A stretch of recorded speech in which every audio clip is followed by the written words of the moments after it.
네, 안녕하세요. 이 채널을 운영하고 있는 운영자입니다. 지금 목이 많이 안 좋죠? 코맹맹이 소리 나고 제가 이제 감기를 4일째 앓고 있었는데 오늘 병원 가보니까 독감이라고 합니다. 그래서 거기서 처방해준 약 먹고 지금 몸이 많이 나아졌습니다. 그래서 기사를 좀 보고 이제 영상을 올릴 준비를 하고 있었는데 내일 할까 고민했다가 잠이 들었는데 하도 많이 자가지고 잠이 안 와서 지금 영상 찍게 되었습니다. 제가 저번 영상에서 채터마우스 관련된 이야기를 해드렸고, 그리고 오늘은 랜드 보고서 이야기를 해드릴 텐데요. 사실 영상 순서대로 봤을 때는 랜드 보고서를 먼저 보고 그 다음 채터마우스를 보는 게 맞는데, 랜드 보고서의 분량이 너무 크기 때문에 제가 채터마우스를 먼저 만들고 그 다음에 랜드 보고서를 지금 만들고 있는 겁니다. 그래서 앞으로 다시 한번 보실 때 랜드 보고서를 보시고 그 다음에 채터마우스를 보셔야지만 내용이 전반적으로 이해가 될 가능성이 굉장히 높기 때문에 여러분께 그렇게 보시는 걸 추천드립니다. 제가 랜드 보고서에 그 2017년도에 나왔던 보고서를 제가 가지고 왔습니다. 그래서 전쟁이 어떤 순으로 일어날 거냐라고 적어놨던데, 한반도, 대만, 일본, 남중국해, 사이버 공간, 인도 순으로 일어날 가능성이 굉장히 높다라고 합니다. 여기서 적혔을 때는 양국 간의 군사적 충돌이 불가피하거나 발생 가능성이 높다고 주장하지는 않는다. 다만 현실적으로 충분히 그럴 가능성이 있기 때문에 신중한 정책과 효과적인 억제 조치가 필요하다라고 주장을 했습니다. 랜드 보고서 안에서요. 그리고 랜드 보고서를 다시 설명드리면 여기는 채터마우스 그리고 네오콘 세력들 에서 만든 싱크탱크입니다. 군사 관련된 부분입니다. 여기 말고도 한 가지가 더 있습니다. CFR.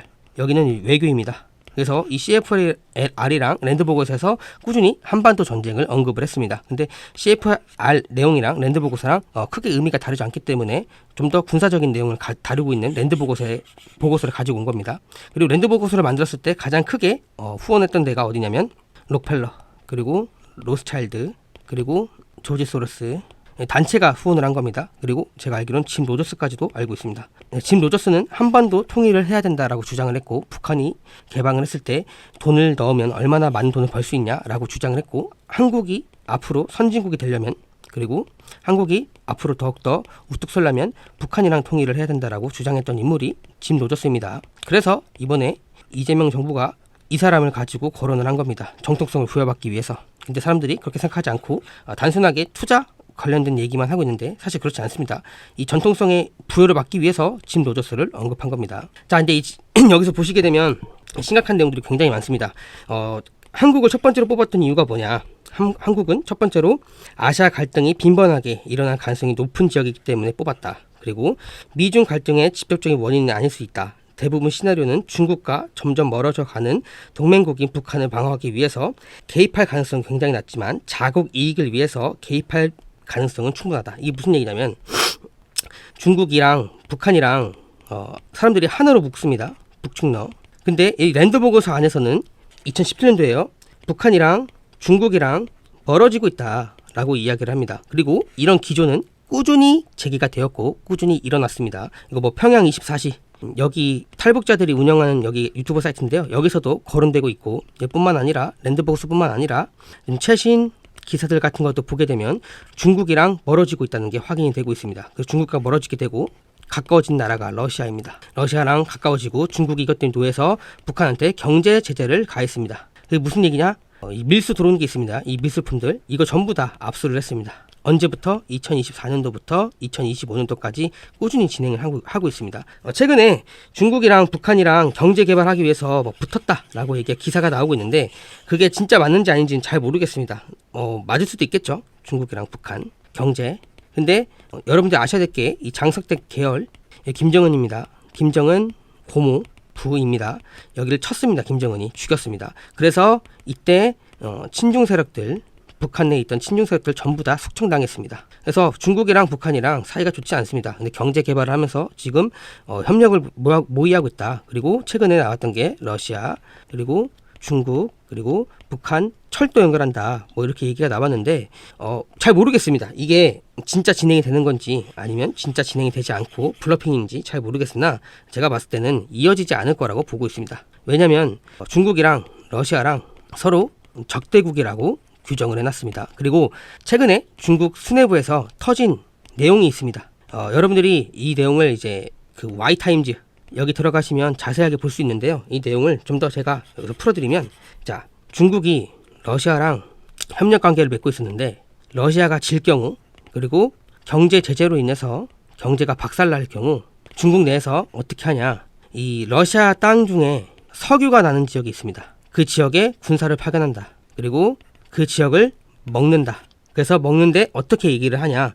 러시아한테 야 너네 서방이랑 전쟁하면서 지고 있지. 우리가 도와줄게. 이 석유 부분을 서양 쪽에서 공격을 할 것 같은데 우리가 이거 지켜줄게.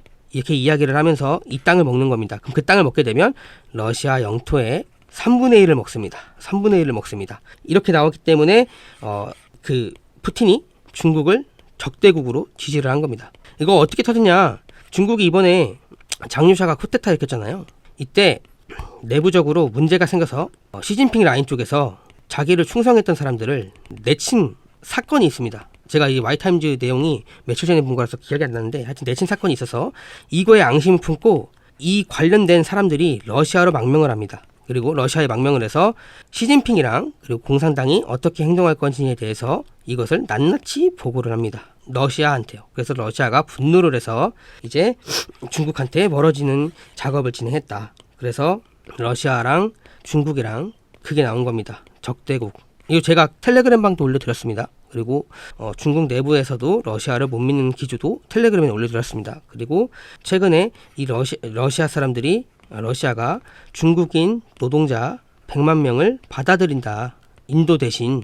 이게 가능한 게 뭐냐. 러시아가 중국을 볼모로 잡고 있습니다. 약점을 잡고 있는 겁니다. 그래서 중국인들이 들어와서 노동을 하러 온 겁니다. 그러니까 지금 북중러가 가까워지는 건 맞지만 서로 좌불안석입니다. 언제 서로 칠지 모르는 겁니다. 자, 그래서 이 내용을 좀 더 구체적으로 얘기해보면 서로 멀어졌다. 중국, 북한. 근데 북한이 미국이 들어와서 북한 땅을 다 먹어버리게 되면 북한 내에 미군이 주둔합니다. 그러면 중국은 완충지대가 없습니다. 바로 미국을 코앞에 봐야 되는 입장이 되는 거죠. 그렇기 때문에 중국은 자국 영토를 방어하기 위해서 이 완충지대를 가져가기 위해서 어쩔 수 없이 한반도 전쟁에 침투를 할 거다. 이렇게 보고서 내용이 나온 겁니다. 여기 보시게 되면요. 개입할 가능성이 충분히 있다. 그래서 지금 이 부분에 대해서 현재 일어나는 상황을 보게 되면 실제로 일어날 가능성이 있지 않나. 저는 그렇게 보고 있습니다. 그리고 북한이 남한을 공격할 공격, 그리고 미국이 북한 핵시설에 대한 선제 공격, 또는 북한 정권의 무질서한 붕괴 등이 발생할 수 있다. 이게 어떤 사건이냐? 북한이 남침을 하게 될 경우 자동적으로 전쟁을 합니다. 그러면 이때는요, 러시아도 도와줄 수 있는 명분이 없습니다. 국제적인 명분이 없습니다. 그리고 북한을 지키기 위해서 러시아가 대거 투입한다고 하게 되면요, 나토는 땡큐입니다. 왜냐? 여기 아르메니아, 그리고 아제르바이잔, 이쪽 코카서스 이쪽이 지금 연합해가지고 러시아를 칠 준비를 하고 있습니다. 그리고 러시아가 국경을 막대고 있는 나토군들이 굉장히 많습니다. 에스토니아, 리투아니아부터 시작해서 여기 핀란드, 그리고 더 지나가게 되면 직접적으로 닿고 있는 곳 중에 하나가 이제 폴란드도 있고, 폴란드가 맞나? 벨라루스 옆에 어떤 나라가 있는데 여기도 나토입니다. 그러니까 이 나토군이 다 들어오게 되면 러시아는 답이 없습니다. 북한을 도와줄 명분이 없습니다. 왜냐하면 북한이 먼저 쳤기 때문에 명분도 없고 북한을 지킬 병력도 없고 무기도 없습니다. 거기다가 이제 아르메니아랑 아제르바이잔이 원수인데 서로 지금 파트너를 맺었습니다. 누구와 대항하기 위해서? 러시아랑. 그래서 여기 쪽 애들이 러시아 쪽 들고 오게 되면요, 러시아는 완벽하게 고립이 됩니다. 더 이상 어떤 해협이나 이런 것들을 사용할 수가 없습니다. 완벽하게 내륙국으로 변합니다. 그래서 이 부분에 대해서는 제가 좀 우려하는 부분이 좀 아닐 수 있겠다라는 생각이 들지만, 어쨌든 간에 지금 우리나라에서 벌이고 있는 예수회라던가 그리고 중국 애들은 이 전쟁을 원하고 있긴 합니다. 왜냐하면 러시아를 고립시켜서 죽여서 자기들이 가져가야 되기 때문이죠. 이해가 되시죠? 그리고 미국이 북한 핵시설을 선제 공격할 수 있는 가능성 실제로 존재합니다. 이번에 이란 사건을 보여주면서 북한한테도 경고를 날린 겁니다. 너네 이렇게 될 수도 있어 라고 날려준 겁니다. 그 가능성이 있고, 지금 김정은이 중내 사내 만에 이런 얘기를 하고 있습니다. 그래서 북한 정권이 무너질 가능성도 굉장히 높습니다. 그럼 북한 정권이 무너지게 되면 이제 난민들이 발생해서 이제 여긴 중국이고 여긴 북한입니다. 그리고 여기는 압록강이죠. 그러면 이 사건 때문에 많은 사람들이 이쪽으로 난민으로 갈 수 있다. 그래서 이 조선 쪽에 살고 있던 이 성에 많은 북한 사람들이 들어오게 되면 중국 경계선이 무너질 수 있다라고 판단이 들어서 들어올 수 있는 명분이 있다라고 이야기를 하고 있는 겁니다. 어찌됐든 간에 랜드 보고서는 한반도 전쟁을 가장 우선순위로 보고 있습니다. 자, 그리고 사이버 공간을 좀 이야기해 보겠습니다. 분쟁은 사이버 공간 안에서도 시작될 수 있다. 그러니까 이 분쟁이라는 게 한반도 전쟁이 먼저 안 일어날 수도 있고 먼저 일어날 수도 있다. 근데 이게 한반도 전쟁이 먼저 안 일어나게 되면 사이버 공간 안에서 시작될 수 있다라고 이미 2017년도에 언급을 했습니다. 지금 사이버 전쟁이 일어나고 있죠. 우리 테러 일어났죠. 해킹 일어나고 그리고 부정선거 일어나고 등등등 꾸준히 지금 사이버 공간에서 전쟁을 벌이고 있는 중입니다. 자, 그래서 여기 더 보시게 되면 반복적으로 침입을 수행한 결과 미국 네트워크에 침투해서 미국이 알지 못하는 민감 데이터를 빼돌리기 위해서 보복 공격으로 인해 중국 해방군들이 다양한 민감한 중국 프로그램에 대한 미국 정보 수집 및 배포를 방해할 권한을 요구하고 획득할 수 있다. 그러니까 쉽게 말을 하면 얘네가 미국 네트워크에 들어가서 핵심 정보를 빼옵니다. 그래서 미국이 보복을 하겠죠. 그러면 이 보복을 하는 과정 속에서 중국이 개입할 수 있는 그 가능성이 있다라고 보고 있는 겁니다. 그래서 지금 사이버전이 굉장히 심각하게 진행이 되고 있습니다. 아예 모든 것들을 털어버리거나 없애버리거나 할 가능성이 굉장히 높죠. 그래서 제가 계속 말씀드리는 게 우리는 돈이 없어질 수 있다. 은행에. 그래서 우리는 대비를 해야 된다라고 꾸준히 말씀드렸던 이유가 이런 것 때문입니다. 그리고 WEF에서도 러시아발, 이란발 해킹으로 인해서 사이버 테러가 일어날 거다. 이렇게 이야기를 하고 있는데 전체적으로 제가 알려드린 그 공부하는 걸 봤을 때는 얘네 둘보다는 중국일 가능성이 굉장히 높죠. 여긴 백도어가 있으니까요. 친환경이 있으니까요. 그래서 제가 이 얘기를 계속 해드리는 겁니다. 얘네가 하는 건 블러핑이고 얘가 일어날 가능성이 굉장히 높고 얘네가 사이버 테러 어택을 하게 되면 얘네가 우뚝 쓸 가능성이 굉장히 높다. 패권 전쟁에서 이길 수밖에 없다라고 계속 말씀드린 겁니다. 그래서 이 공격은 미국이 경고를 포함한 중요한 정보를 얻기 위한 의존적인 시스템을 마비시킬 수 있다. 그러니까 그냥 미국이랑 한국이랑 교류하고 있는 이 시스템이 마비될 수 있다. 이 마비가 되면 전쟁이 난다. 이렇게 볼 수 있는 거죠. 그래서 148 카드 그리고 78 카드에서 대정전 그리고 해킹에 관련된 이야기가 꾸준히 나왔던 이유가 다 이겁니다. 이걸 없애기 위해서. 그래서 제가 운영자님이랑 같이 얘기했을 때도 그런 얘기를 계속했습니다. 핵심 시설 타격해서 특히 발전소 이런 데도 공격해가지고 마비를 시킨다. 이 얘기를 해드린 겁니다.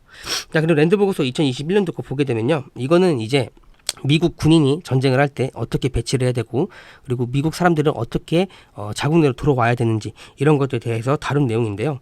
굉장히 심각한 내용들이 많습니다. 그래서 보시게 되면 자, 정치적으로 병참적인 이유로 미국은 이제 수십 개의 기지에서 2개의 주요 기지로 이전하는 과정에 있다. 그러니까 지금 여러 개 있었거든요. 미군 기지가 곳곳에 있었어요. 근데 곳곳에 있었는데 이것을 지금 평택 이쪽에다가 미군 기지를 짓고 지금 2가지로 주요 기지를 만들고 있습니다. 근데 이게 시설이나 행정적으로는 더 편리하겠지만 북한의 공격에 의해서 가장 큰 실질적인 위험이 도래할 거다라는 이야기를 하고 있습니다. 그래서 이 부분에 대해서 미국은 오래전부터 고민을 해봤습니다. 그러니까 지금 이렇게 운영을 하고 있는 게 맞는지 그리고 여기 미사일이 터지게 되거나 특정 사보타지라던가 혹은 한국 내 간첩들이 공격할 경우 미국 기지가 전부 다 몰살할 수 있다는 가능성이 있다고 워게임에 나왔기 때문에 최근 보고서에서도 이제 미군을 빼야 된다라는 이야기가 나왔던 겁니다. 이해가 되시죠? 자, 그리고 그뿐만 아니라 일본이 시설 사용을 전면적으로 허용하지 않을 수도 있다. 그러니까 이제 미군이 일본 쪽에 미군도 있을 거 아니에요? 그럼 얘네들한테 도움을 요청할 텐데 얘네가 이제 일본이 개입하는 명분이 될까봐 전면적으로 허용하지 않을 수 있다. 그래서 한국 내에서 이제 미국에 고립될 수 있다라는 이야기를 계속하는 겁니다. 그래서 미국과 한국이 적극적으로 군사적인 작전을 고려할 때 분명히 망설임을 갖게 될 거다. 누가? 일본 미군이. 그렇기 때문에 지금 한반도에 있는 이 미군 자체가 위험이 되고 있다라는 태도가 계속 일어나고 있습니다. 자, 그리고 이 북한 행동에 대해서 어떻게 대처를 해야 되냐 이런 식으로 논의가 나온 겁니다. 이렇게 나온 겁니다. 근데 여기서 다른 지역들 국가 사이에서는 새로운 적대감이 조성되지 않기 위해 필수적이다. 그러니까 지역적인 대응을 조율하는 것은 북한에 대한 영향력이 최대한 확보하고 다른 지역 국가 사이에서 새로운 적대감을 조성하지 않기 위해서 필수적이다. 그러니까 다른 나라들과 연계를 해야 된다. 이 이야기를 하고 있는 겁니다. 그러니까 여기에 포함되는 것도 중국이 되겠죠. 뒤에 다 자세하게 나옵니다. 그래서 여기서 보게 되면 특히 이 분석 그러니까 특히 우려되는 점은 잠재적인 지역적인 반응을 드러냈습니다. 첫 번째이자 가장 분명한 것은 한국의 태도입니다.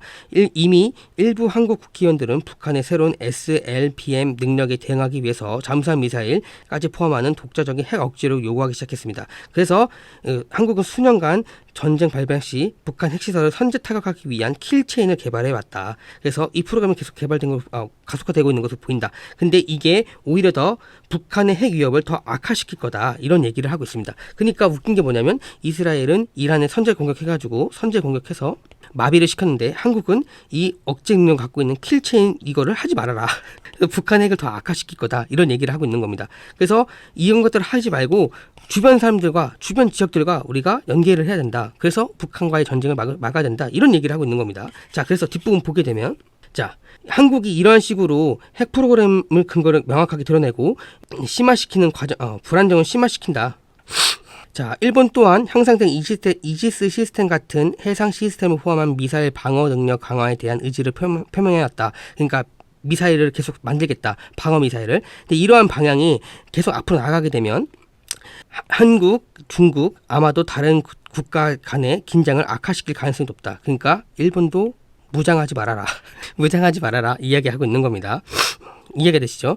더욱이 한국과 중국은 북한과 더불어 일본은 중요한 안보로 우려를 보고 있기 때문에 도쿄의 역량 강화가 더욱더 공세적인 정책은 특별한 방향을 불러일으킬 거다. 그래서 지역적인 안보 딜레마가 매우 위협적인 게 현실이다. 그러니까 지금 일본도 무장을 하게 되면 동북아가 전부 다 무장을 할 거다. 그래서 국방비가 올라갈 거다. 이해가 되시죠? 그래서 동북아가 위험해진다. 안보적으로 전쟁터가 될 수도 있다. 이런 얘기를 하고 있는 겁니다.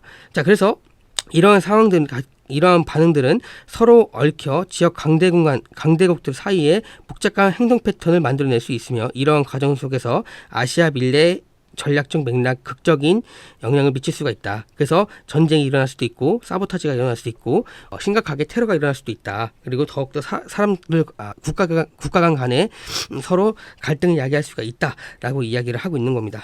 그래서 여기서 결정적으로 하고 싶은 말은 이겁니다. 미함 동맹 내에서도 변종이 확대될 수 있다. 한국의 우려가 커지면서 한국은 북한 역량에 대한 불안정한 일방적인 대응을 추진하게 되었다. 그래서 이러한 상황은 중국에게 중요한 기회를 제공할 것이며 중국은 북한을 통제하는데 훨씬 더 유리한 위치에 있다는 점을 부각시킬 수 있다. 이게 핵심입니다. 그러니까 한반도에서 니네 군비 올리면 북한도 올릴 거야. 그럼 북한도 올리게 되면 이걸 좋아하는 게 누구냐? 중국이야. 왜냐? 중국은 한국이랑 북한이랑 같이 연결다리가 있기 때문에 중재자 역할을 나서서 이 중재자 역할로 이거를 풀어버리게 되면 중국 위치가 엄청 올라갈 수밖에 없다. 그리고 중국 입장에서도 더 좋은 게 이렇게 한국이 극단적으로 나오게 되면 중국이랑 북한이랑 붙어가지고 오히려 중국한테 더욱더 이점을 줄 수 있다. 그래서 이것은 중국은 사실상의 안보를 북한한테 제공할 수 있다라는 식으로 연결이 된다는 겁니다. 그래서 한국은 군사 개발을 하지 말아라 라는 식으로 언급을 할 수 있다는 거죠. 또 일본은 북한 위협에 대한 일방적인 노력을 해왔다. 일반 대응 노력을 해왔다. 그래서 일본은 자체적인 선제 또는 방어 능력을 개발할 경우 한국과 중국과의 모두 긴장감이 올라갈 수 있다. 그러니까 지금 한중일이 서로 전쟁터에 들어갈 가능성이 높다라고 이야기를 하고 있는 겁니다. 누구로 인해서? 북한으로 인해서.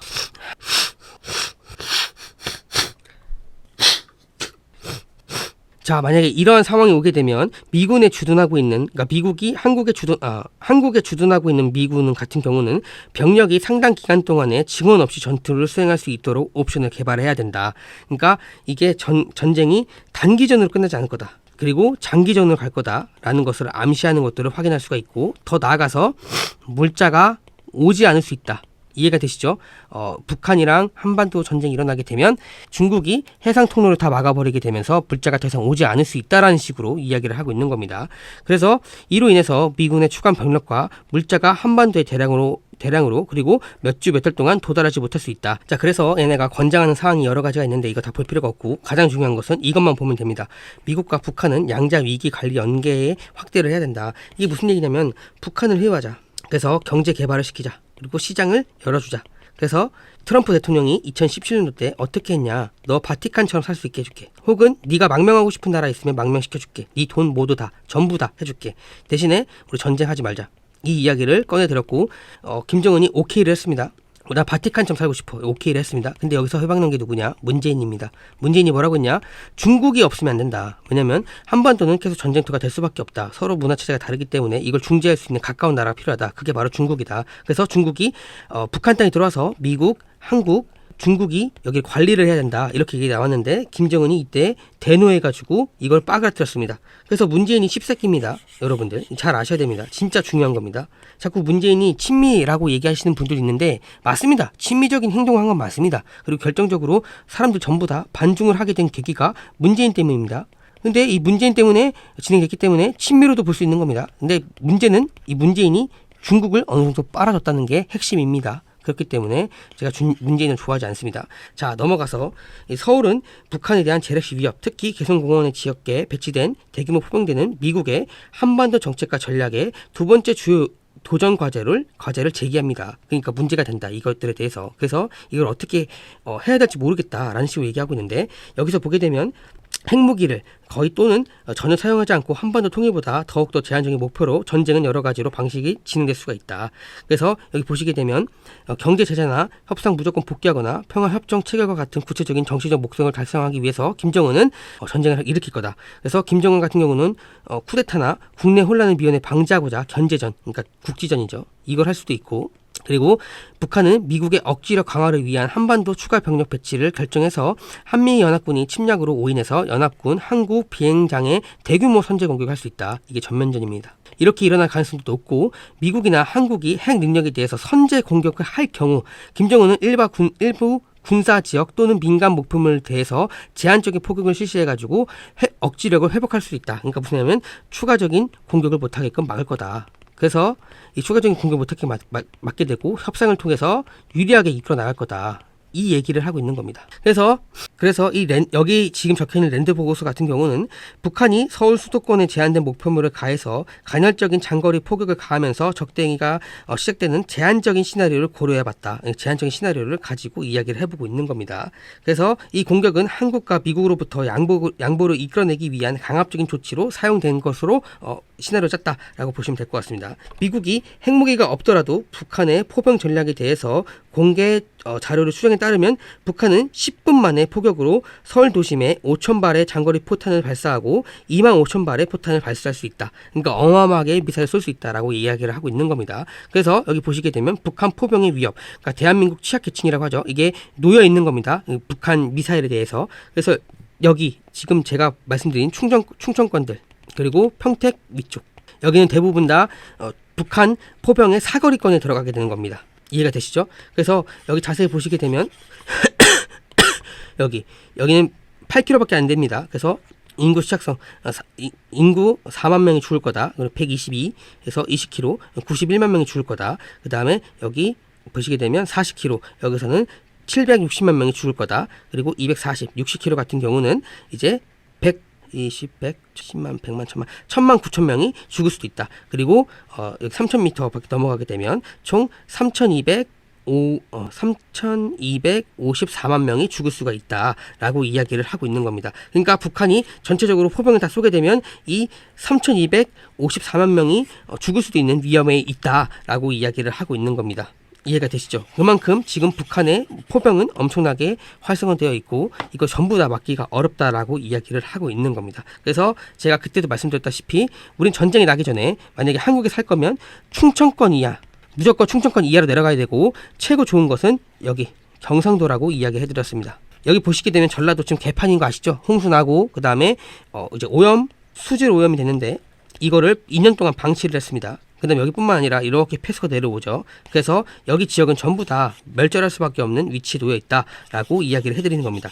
제가 이 북한 폐수 때문에 라고 이야기한 건 아니지만 제가 서울이랑 그 다음에 여기 강화도, 여의도 이쪽 섬지연도 인천 지역들 위험하다라고 이야기해드렸습니다. 근데 북한 폐수부터 시작해서 미사일 같은 것들 통해서 전부 다 여기는 전멸할 수밖에 없는 구조가 되어 있습니다. 그렇기 때문에 가지 말라라고 계속 말씀드리고 기왕 갈 거면 경상도 쪽으로 가라고 이야기를 계속 해드렸습니다. 자, 그 다음에 여기 보시게 되면 한국 인구가 50% 경제활동이 경제 활동의 70%가 수도권에 집중되어 있다는 점을 고려할 때 한국은 잠재적으로 치명적인 위협이며 핵 위협과 확대된 관련 위험을 고려했을 때 미국과 지역 동맹국 간의 치명적인 위협이다. 무슨 얘기냐? 여기 서울 안에 있는 것 자체가 자멸행위다 라고 이야기를 해드리는 겁니다. 그래서 국방부는 포격으로 인해서 서울에 25만 명의 사상자가 발생할 수 있다고 추산을 했다. 그러니까 단 한 번의 포격으로 인해서 이렇게 진행이 되는 거죠. 그렇기 때문에 문제가 많기 때문에 미국은 서울 쪽으로는 더 이상 가면 안 된다 라고 언급을 하는 겁니다. 인천도 안 된다 이야기를 하고 있는 겁니다.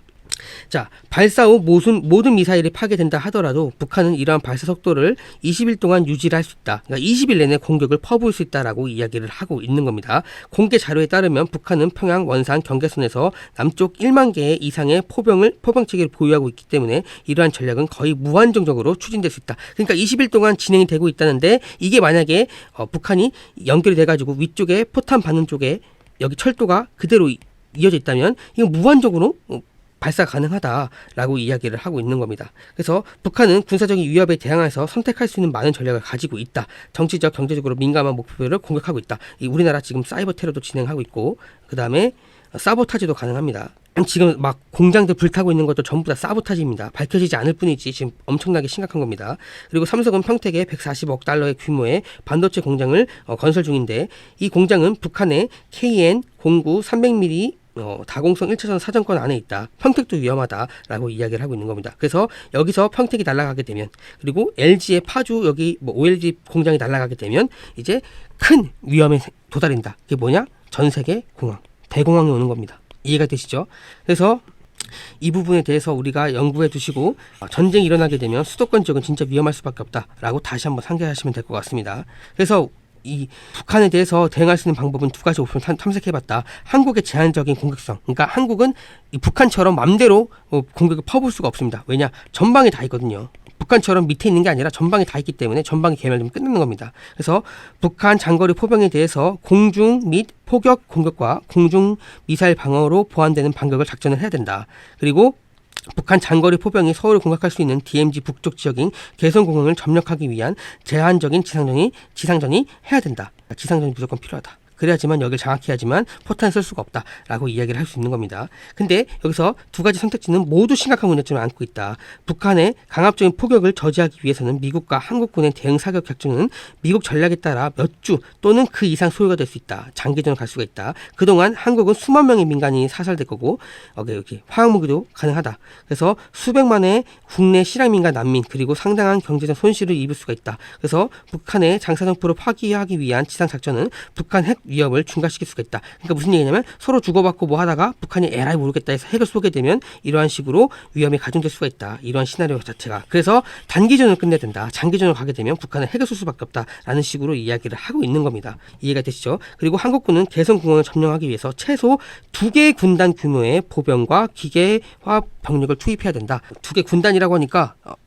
못해도 한 1, 2만 정도?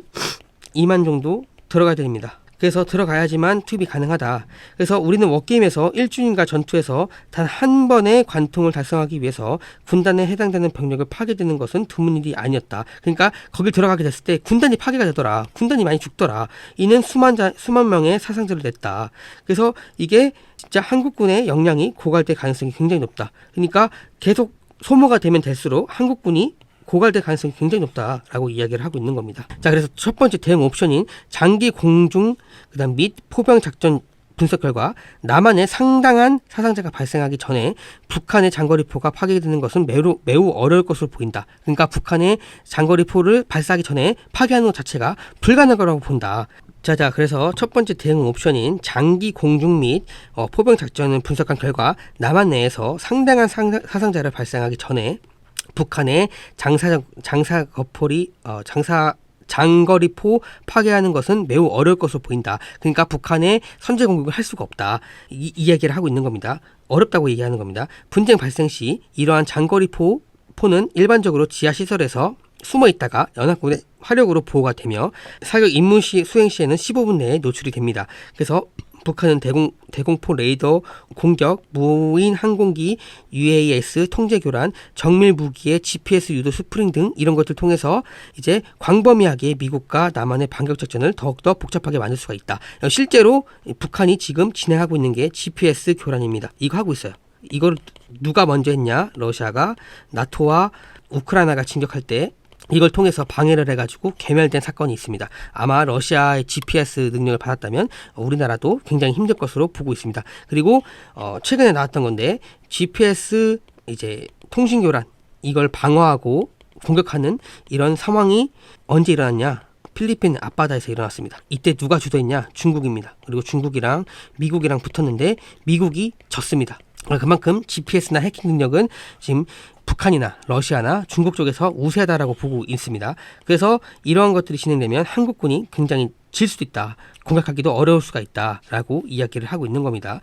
그래서 북한은 전방 군단은 최대 400트럭을 보유하고 있을 수 있으며 이는 북한이 장거리포에 대한 타격을 복잡하게 만들기 위한 매우 광범위한 포탄 전술로 구사할 기회를 만들 수 있다라고 이야기를 하고 있습니다. 그러니까 막 포탄 트럭인데 이게 4,000대 트럭인데 이게 포탄이 실고 가는지 아닌지 이것도 확인할 수 없기 때문에 여러 가지 복잡한 그런 것들을 만들 수 있다라고 이야기를 하고 있는 겁니다. 그래서 우리는 심각한 딜레마에 가질 수밖에 없다라고 이야기를 하고 있는 겁니다. 왜냐? 주한미군이 미국의 선호 무기 재고의 염려, 그러니까 재고가 많이 없으면 이러한 것들을 효과적으로 막을 수가 없다라고 이야기를 하고 있는 겁니다. 그래서 한국과 미국이 북한의 남한 민간인 목표물에 대한 포격을 신속하게 저지하지 못할 경우 미국 지상군이 증력 병력이 도착하기도 전에 지상 침공을 감행하리라는 높은 수준의 정치적인 압박에 가해질 수가 있다. 이게 무슨 얘기냐면 그러니까 쉽게 말해서 미국이 병력을 증원하기 위해서 이제 막 여러 가지로 물자를 만들고 막 증원할 거 아니에요? 근데 그 병력이 도착하기도 전에 한반도가 이미 지상 침공을 당했다. 그래서 이걸 어떻게 해결해야 할지 모를 정도로 미국은 정치적인 압력에 가해질 수 있다라고 이야기를 하고 있는 겁니다.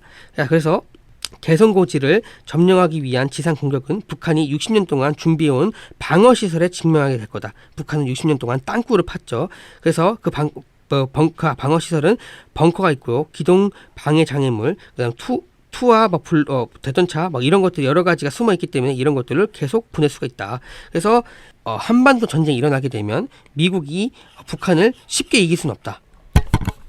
그 이야기를 하고 있는 겁니다. 또 더 나아가서 북한 정권은 생존이 어렵다고 판단될 경우 평양 남쪽 어딘가에 방어 모드로 핵무기를 사용할 수가 있다. 그러니까 핵무기를 사용할 수 있다라고 언급을 하고 있는 겁니다. 이해가 되시죠? 그래서 북한은 장비는 구식이지만 작동은 하고 있으며 수량도 많고 광범위한 지하 요새로 숨겨져서 보호를 받고 있다. 이러한 것들이 이러한 것들이 지금 하마스에서 일어났죠. 그리고 이게 이란한테도 일어났죠. 그래서 이러한 것들을 봤을 때 대한민국이 북한이랑 전쟁하기엔 굉장히 힘들 수 있다라고 이야기를 하고 있는 겁니다. 공개 자료에 따르면 북한은 즉시 투입 가능한 전력 중 포병 부대가 모두에게 약 2대1 우위 점유를 갖고 있다. 그러니까 우리나라보다 2배 많다는 겁니다. 물량으로 봤을 때. 이해가 되세요?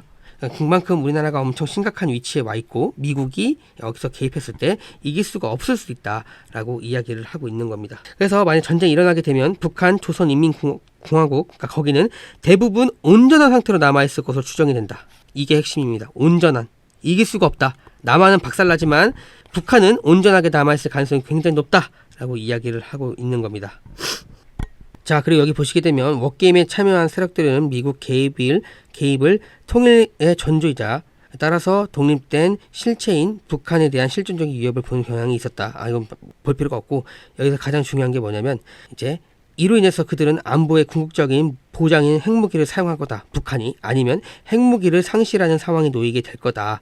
둘 중에 하나다. 그 결과 핵무기 사용 같은 경우는 공군기지와 항만 한미 주요 물류점을 거점적으로 포점을 삼을 수 있다. 그러니까 만약 북한이 밀리게 된다고 하게 되면 여기를 전부 다 이제 물류 거점을 포적으로 삼을 수 있다라고 이야기를 하고 있는 겁니다. 그리고 마지막으로 워게임은 중국과의 대결의 위험에 매우 현실적인 것을 부각시켰다. 그래서 특히 인민해방국 북한 국경과 북한 핵시설을 확보하기 위해 북한에 진입한다. 이게 무슨 얘기냐면 전쟁을 하게 되면 중국이 북한에 진입해서 이 핵무기 시설을 방어할 거다라고 이야기를 하고 있는 겁니다. 그래서 북한이 안정을 가장 중요하게 여긴다면 미국과 협력해서 북한 핵시설을 확보해서 책임을 공개적으로 암묵적으로 분담할 수 있다. 그러니까 무슨 얘기겠어요? 중국이 역할을 해줘야 된다. 어떻게? 만약 전쟁이 나게 되면 북한이 핵을 쏠 수 없게 북한군에 침투를 해야 된다. 그래서 이 핵시설을 중국이 가져야 된다. 그래서 북한과 연대를 해야 된다라는 식으로 이야기가 흘러가고 있는 겁니다. 이해가 되시죠?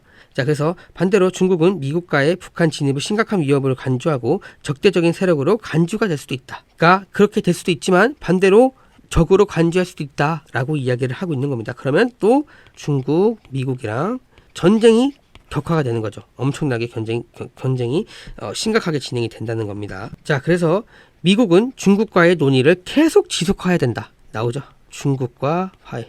아니, 미국 우선주의의 이 싱크탱크인데 네오콘들이 왜 자꾸 중국한테 들러붙는지 이해가 안 되시죠? 중국이랑 논의를 해야 된다고 하잖아요. 이 시나리오에서 중국은 북한에 대한 상당한 이해관계가 있고 군 간의 오해나 우발적인 접촉적인 긴장 고조로 이어질 상황을 높인다. 그래서 이러한 결과를 피하기 위해서는 미국과 중국 정부는 이 시나리오를 상호 공유를 해야 된다. 그리고 서로 교류를 통해서 강력한 이해관계와 교전 수칙을 모색해야 된다라고 이야기를 하고 있습니다. 근데 이게 바이든 때 나온 겁니다. 바이든 때 나온 거예요, 여러분들. 네오콘. 그러니까 이 얘기는 뭐겠어요? 한반도를 희생시킨다. 전쟁이 나더라도. 왜? 전쟁이 났을 때 중국은 바로 핵무기 시설, 북한에 있는 핵무기 시설을 장악해가지고 북한을 뒤에서 쳐서 막아버린다. 그리고 한반도는 희생이 되고 중국이랑 북한이랑 짬짬이 해가지고 통일시킨다. 이게 바이든 정부 때 나왔던 랜드 보고서입니다. 근데 지금 어떻게 됐습니까?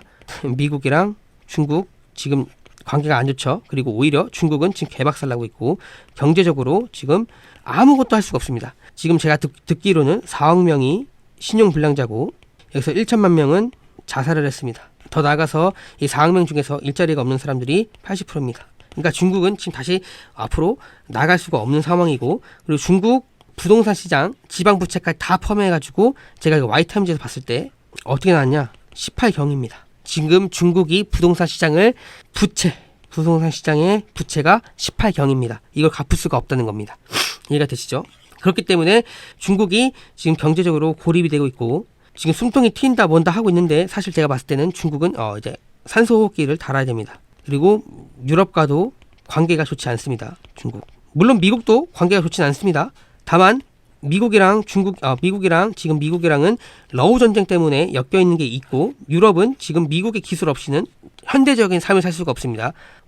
우리나라처럼 카카오톡이 유럽 안에 있는 것도 아니고 그 다음에 주식 그 플랫폼인 로빈후드 뭐 이런 것들도 있는 것도 아니고 그 다음에 코인 거래소 이런 것도 있는 것도 아니고 유튜브도 없고 아무것도 없습니다. 남아있는 것 자체가 없습니다. 유럽은. 그래서 결국에는 유럽은 어쩔 수 없이 관세를 주면서 미국이랑 같이 갈 수밖에 없습니다. 그리고 아까 말씀드렸다시피 중국이랑 러시아랑 그 다음에 북한은 여기 둘은 서로 적입니다. 그리고 여기 둘도 서로 적입니다. 지금 적과의 공생을 하고 있는 겁니다. 적과의 동침을 하고 있는 거죠. 그리고 지금 전 세계적으로 미국한테 붙겠다는 나라들이 굉장히 많습니다. 그래서 앞으로 어떻게 될지 모르겠지만 미국 내에서 내전이 일어나지 않고 앱스타인 사건이 이게 제대로 마무리 짓고 아무 문제가 없다면 중국은 괴멸할 가능성이 굉장히 높습니다. 그리고 1대1로 산업이 중국에서 진행이 제대로 되지 않아서 다 부채로 남아져 있습니다. 그리고 여러분들이 알다시피 전 세계가 반중입니다. 그래서 지금 어떻게 될지 모르겠습니다. 중국이 북한을 어르고 달래서 같은 편을 만들 가능성이 굉장히 높지만 어쨌든 서로 적이고 지금 한반도는 굉장히 심각한 수준까지 와 있다. 이렇게 보시면 될 것 같습니다. 자, 그리고 랜드 보고서는 현재 한국과 관련된 네 번째 문제를 조사하고 있다. 이게 뭐냐?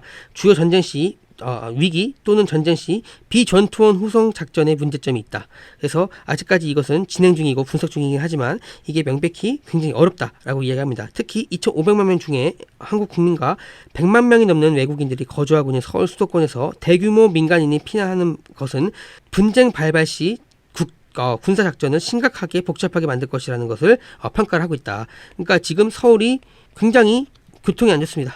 그리고 대부분 다 서울에 살고 있죠. 그래서 이제 외국인들이 나가야 되는데 교통이 어떻게 될지 모르기 때문에 외국인들이 제대로 못 나갈 수도 있고 그리고 자국민들 중에서도 도망가는 사람들 때문에 이게 군사작전이 제대로 되는 게 어렵다. 이 이야기를 하고 있는 겁니다. 그래서 이 군사작전이 어렵기 때문에 미국이 최근에 어떻게 했냐. 전쟁 발발 시 일주일 전 자국민들에게 부산으로 가라고 이야기를 합니다. 그러니까 원래 서울이나 김포나 인천 쪽으로 도망가는 루트로 짰는데 그렇게 하지 않고 부산으로 가는 방향을 정했습니다. 그래서 부산에서 이제 부산 항공기, 이 부산 공항이 있겠죠. 거기서 일본으로 갑니다. 그리고 일본에 가서 일본에서 미국 본토로 가는 이 훈련을 진행했습니다. 올해도 했고요. 작년도 했습니다. 여러분들 지금 이들은 서울은 심각한 수준으로 보고 있다. 교통이 좋지 않고 많은 사람들이 죽어나갈 수 있다. 그래서 부산 쪽으로 방향을 돌렸습니다. 자, 여기 보시게 되면 북한과 포병이나 기타 위험을 피하기 위해서 조치는 한국군이 미군의 위협에 대응하기 위해서 북진을 해야 되는데 주요 고속도로를 막히게 할 거다. 그래서 더욱더 앞으로 나갈 수가 없을 거다라고 이야기를 하고 있고, 이것을 좀 더 구체적으로 이야기하게 되면 한국 서울 사람들은 전부 죽을 겁니다. 이게 핵심입니다. 왜냐하면 북진을 해야 되는데 고속도로 타야 됩니다. 근데 고속도로를 못 타게끔 사람들이 왔다 갔다 도망가게 되면 못 하죠. 그럼 어떻게 하겠습니까? 통제를 할 수밖에 없어요. 도시봉쇄. 이거 148 카드에서 그대로 나와 있습니다. 도시봉쇄라고 이 이야기를 얘기하고 있는 겁니다. 자, 따라서 이제 한국에서 미군의 임무 같은 경우는 특히 육군의 임무에 대해서 새로운 방식을 생각해 봐야 된다. 미국은 한국에서 예상되는 갈등 기본적인 성격에 대해서 기존의 가정을 수정해야 된다. 70년 동안 우리는 한국에 비롯한 동맹국들의 우방력에 협력해서 한 번도 주도적인 군사 임무를 수행해 왔다. 북한 도발을 억제하는 걸 말하는 거다. 근데 그 위협이 사라지지 않고 계속 높아지고 있다. 이런 것들을 우리가 대비하기 위해서 필요한 경우 한반도 주요 분쟁에서 대처하기 위해서 광범위하고 혁신적인 외교적, 군사적, 경제적으로 옵션을 개발해야 된다라고 이야기를 하고 있습니다. 그래서 군사적인 것 같은 경우는 지금 미국 군사가 어떻게 진행이 되고 있냐, 육군을 감축시킵니다. 그래서 해군이랑 공군 몰빵시킵니다. 그리고 이 육군은 전부 그 나라의 육군으로 대리전을 하는 겁니다. 이 기조로 바뀌었습니다. 근데 왜 이렇게 바뀌었냐? 미국은 이 전쟁 한번 할 때 돈이 엄청 깨진다는 걸 알고 이 전쟁에 대해서 돈이 깨지지 않게 하기 위해서는 결국에는 그 나라 육군이 필요하다. 그래서 그 나라의 대리전을 가지고 진행을 해야 된다라고 얘기했고 기조를 짰고, 그 기조를 제대로 보여준 게 어디냐? 러우 전쟁입니다. 이 러시아랑 우크라이나 전쟁할 때 미국이 미사일이랑 그다음에 전투기 이런 것들 다 줬지만 대리군을 위한, 그러니까 육군으로 돌아가는 경우가 없습니다. 그렇기 때문에 미국의 이제 국방 기조가 바뀌고 있고, 왜 또 이렇게 바뀌고 있냐? 미군에서 육군 지원자가 없습니다. 육군 지원자가 왜 없냐? 팬데믹 때 강제 접종을 했어요. 이때 엄청나게 떨어졌습니다. 그리고 육군에 들어가지 않은 이유가 뭐냐? 많은 사람들이 진실을 깨달았습니다. 정의라고 믿었고 진실이라고 믿었던 전쟁들, 이라크, 이란 전쟁, 그리고 걸프전, 그리고 이제 다른 전쟁들이 있을 거 아니에요? 다 미국 국익을 위해서 전쟁하는 거다라고 이야기했는데, 최근에 이런 것들이 전부 다 까발려졌습니다. 어떻게 까발렸냐? 네오콘들을 배불리게 하기 위한 전쟁이다라고 알게 된 겁니다. 그래서 이 러우 전쟁도 마찬가지입니다. 러우 전쟁에서도 미국 사람들이 우크라이나 지원하지 말아라, 짜증난다, 전쟁 그만해라 라고 했던 이유가 뭐냐? 돈을 천문학적으로 퍼줬는데 이 우크라이나 안에서 돈을 그렇게 헤쳐먹어가지고 미국이 가난해졌습니다. 그리고 이 러우 전쟁에서 미국의 이익은 아무것도 없습니다. 그래서 사람들이 이제 이런 것들을 환멸을 느끼고 육군에 참전을 하지 않습니다. 그리고 다른 지역에 참전하는 이유, 그러니까 다른 군인에게 참전하는 이유, 해군이라던가 공군이라던가 참전하는 이유는 뭐냐면, 그러니까 지원하는 거라죠. 지원하는 이유가 뭐냐? 여기는 우대가 좋습니다. 우대가 좋고, 그리고 여기는 큰 평가, 이거를 거쳐야지만 들어갈 수가 있습니다. 그래서 해군이나 공군은 지원율은 굉장히 높지만 육군 지원율은 굉장히 적습니다. 이거 제가 과거 영상에서도 올려드렸습니다.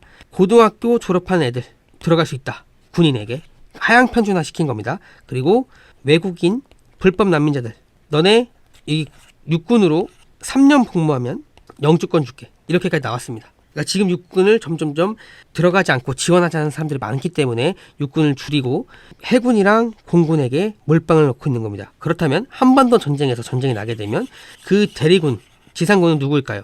바로 한국입니다. 그래서 여러분들께 지금 한반도 전쟁이 일어나게 되면 많은 사람이 죽을 수밖에 없다고 했던 게 여기 랜드포커스 안에 다 있기 때문입니다. 자, 그래서 여기 적혀 있습니다. 따라서 미국은 사고방식을 바꿔야 된다. 한반도의 잠재적인 갈등, 수행할 수 있는 군사 임무, 그리고 무엇보다도 임무를 어떻게 수행할 것인지에 대한 논의가 필요하다. 그래서 육군의 증원 시기와 역할, 군수 지원 구조, 그리고 한반도 주둔 미국 역할에 대해서 오랜 동안 가정을 재평가해야 될 수도 있다 라고 이야기하고 있습니다. 이게 2021년도 보고서입니다. 제가 이걸 보고 아까 여기 이 도망가는 거 도시 봉쇄한다라고 하면서 제가 1천만 명에서 3천만 명 죽을 거다라고 예측을 했던 겁니다. 디글 보고서에도 한국 사람들이 2천만 명 가량 죽는다라고 적어놨습니다. 저는 이거 팬데믹이라고 보지 않습니다. 전쟁이라고 봅니다. 이 기사 같은 경우는 이제 2020년도에 나왔던 기사입니다. 미국의 핵교리 변경에 대한 내용을 다루고 있는 기사입니다. 북한을 포함한 적들을 핵 노획하기 위해 미국의 계획이 타 있다라는 기사이고요. 이것은 미국의 전략사령부가 작성한 보고서이고 오플랜이라고 해가지고 이제 8010이라는 보고서에 나와 있는 겁니다. 이것은 숫자가 바뀌면 다른 것들에 대해서 다루고 있는 내용이기 때문에 뭐 여러분들이 찾아보시면 나무위키라던가 보고서가 어느 정도 있습니다. 전체적으로 다 공개되진 않고요. 일부분만 공개되어 있습니다. 자, 이때 무슨 내용을 다뤘냐? 저 보고서에서는 미국은 2017년도 4월 4일 날에 이제 백악관 관리들이 평양 당국에 만나가지고 시계가 다 되었다. 옵션 테이블이 다 있다라고 위협을 계속 반복했습니다. 이때 트럼프랑 김정은이 만났던 때입니다. 그래서 우리는 이런 것들 다 있기 때문에 너네 잘해야 된다. 대비를 잘하거나 아니면 협상을 잘해야 된다라는 식으로 얘기를 했던 거고, 이때 틸러슨 국무장관 같은 경우는 이제 세 문장에서 성명에서 미국은 북한에 대해 충분히 말했다라고 언급을 했다. 이게 어떤 거냐? 이란 핵 기지 공습입니다. 이것을 이렇게 미국이 이란한테 보여줌으로 인해서 북한한테 이제 경고를 날린 겁니다. 우리 이렇게까지 할 수 있어 라고 알려준 겁니다. 그래서 기사나 다른 사람들이 북한이 더 놀랬다라는 식으로 나왔던 게 이러한 행동 때문입니다. 그래서 북한이 이것 때문에 러시아랑 더 밀착을 했죠. 이게 실제로 나왔던 보고서 일부분입니다. 그래서 보시면 될 것 같은데 큰 내용들은 나와 있지는 않습니다. 다만 핵 옵션에 대해서 모든 걸 할 수 있다라고 나와 있는 거고, 이거를 트럼프 때 진행을 한 거고 1기 때 그리고 2기 때 이거를 확실하게 보여준 겁니다. 이런 식으로 갈 수 있다. 그래서 미국은 북한에 대해서 핵을 가지게 하는 거에 대해서 용납하지 않겠다라는 의미를 볼 수 있는 거고, 그리고 김정은이 핵을 계속 가지고 있을 경우 이제 한반도 전쟁이 끊이지 않고 진행이 될 가능성이 높다라고 보시면 될 것 같습니다. 그래서 랜드 보고서 여러 가지가 있는데 그 내용들이 다 비슷비슷합니다. 근데 그래서 이걸 가지고 영상을 만들까 하다가 이번엔 댄 콜드웰 국방기조라는 이 보고서가 나와서 랜드 보고서에 다뤘던 내용들이 여기에 함축적으로 다 녹아있기 때문에 이것을 가지고 이야기해 보도록 하겠습니다. 이 댄 콜드웰 같은 경우는 미국의 헤그세그입니다. 그러니까 헤그세그는 국방부 장관이죠. 제가 헤그세그다라고 했는데 이게 아니라 헤그세그 측근입니다. 그래서 이 사람의 기조가 이 사람한테 같이 녹여있다라고 보시면 될 것 같고, 그리고 에브리지 콜빈이었나? 이 사람도 미군은 이제 전 세계적으로 좀 빠져나와야 된다. 미국 감축을 해야 된다라는 식으로 이야기를 했는데 이 사람과 헤그세그랑 그리고 이 사람이 전반적으로 같은 기조를 가지고 있다라고 보시면 될 것 같습니다. 지금 이 국방 기조가 우리나라뿐만 아니라 일본, 대만 그리고 중동 쪽에서도 다 포함이 되고 유럽도 마찬가지입니다. 다 포함이 되기 때문에 지금 미국이 감축을 하고 있다라고 보시면 될 것 같습니다. 그래서 앞에 말씀드렸죠. 그 육군 감축하고 있다. 근데 이게 왜 감축하고 있는지에 대해서 여러분들이 궁금해하실 텐데 제가 뒷부분에 자세하게 말씀드릴 거예요. 그래서 여기 보시게 되면 펜타곤은 현실주의 자제 뭐 이런 거 다 필요 없고 국익을 보호하는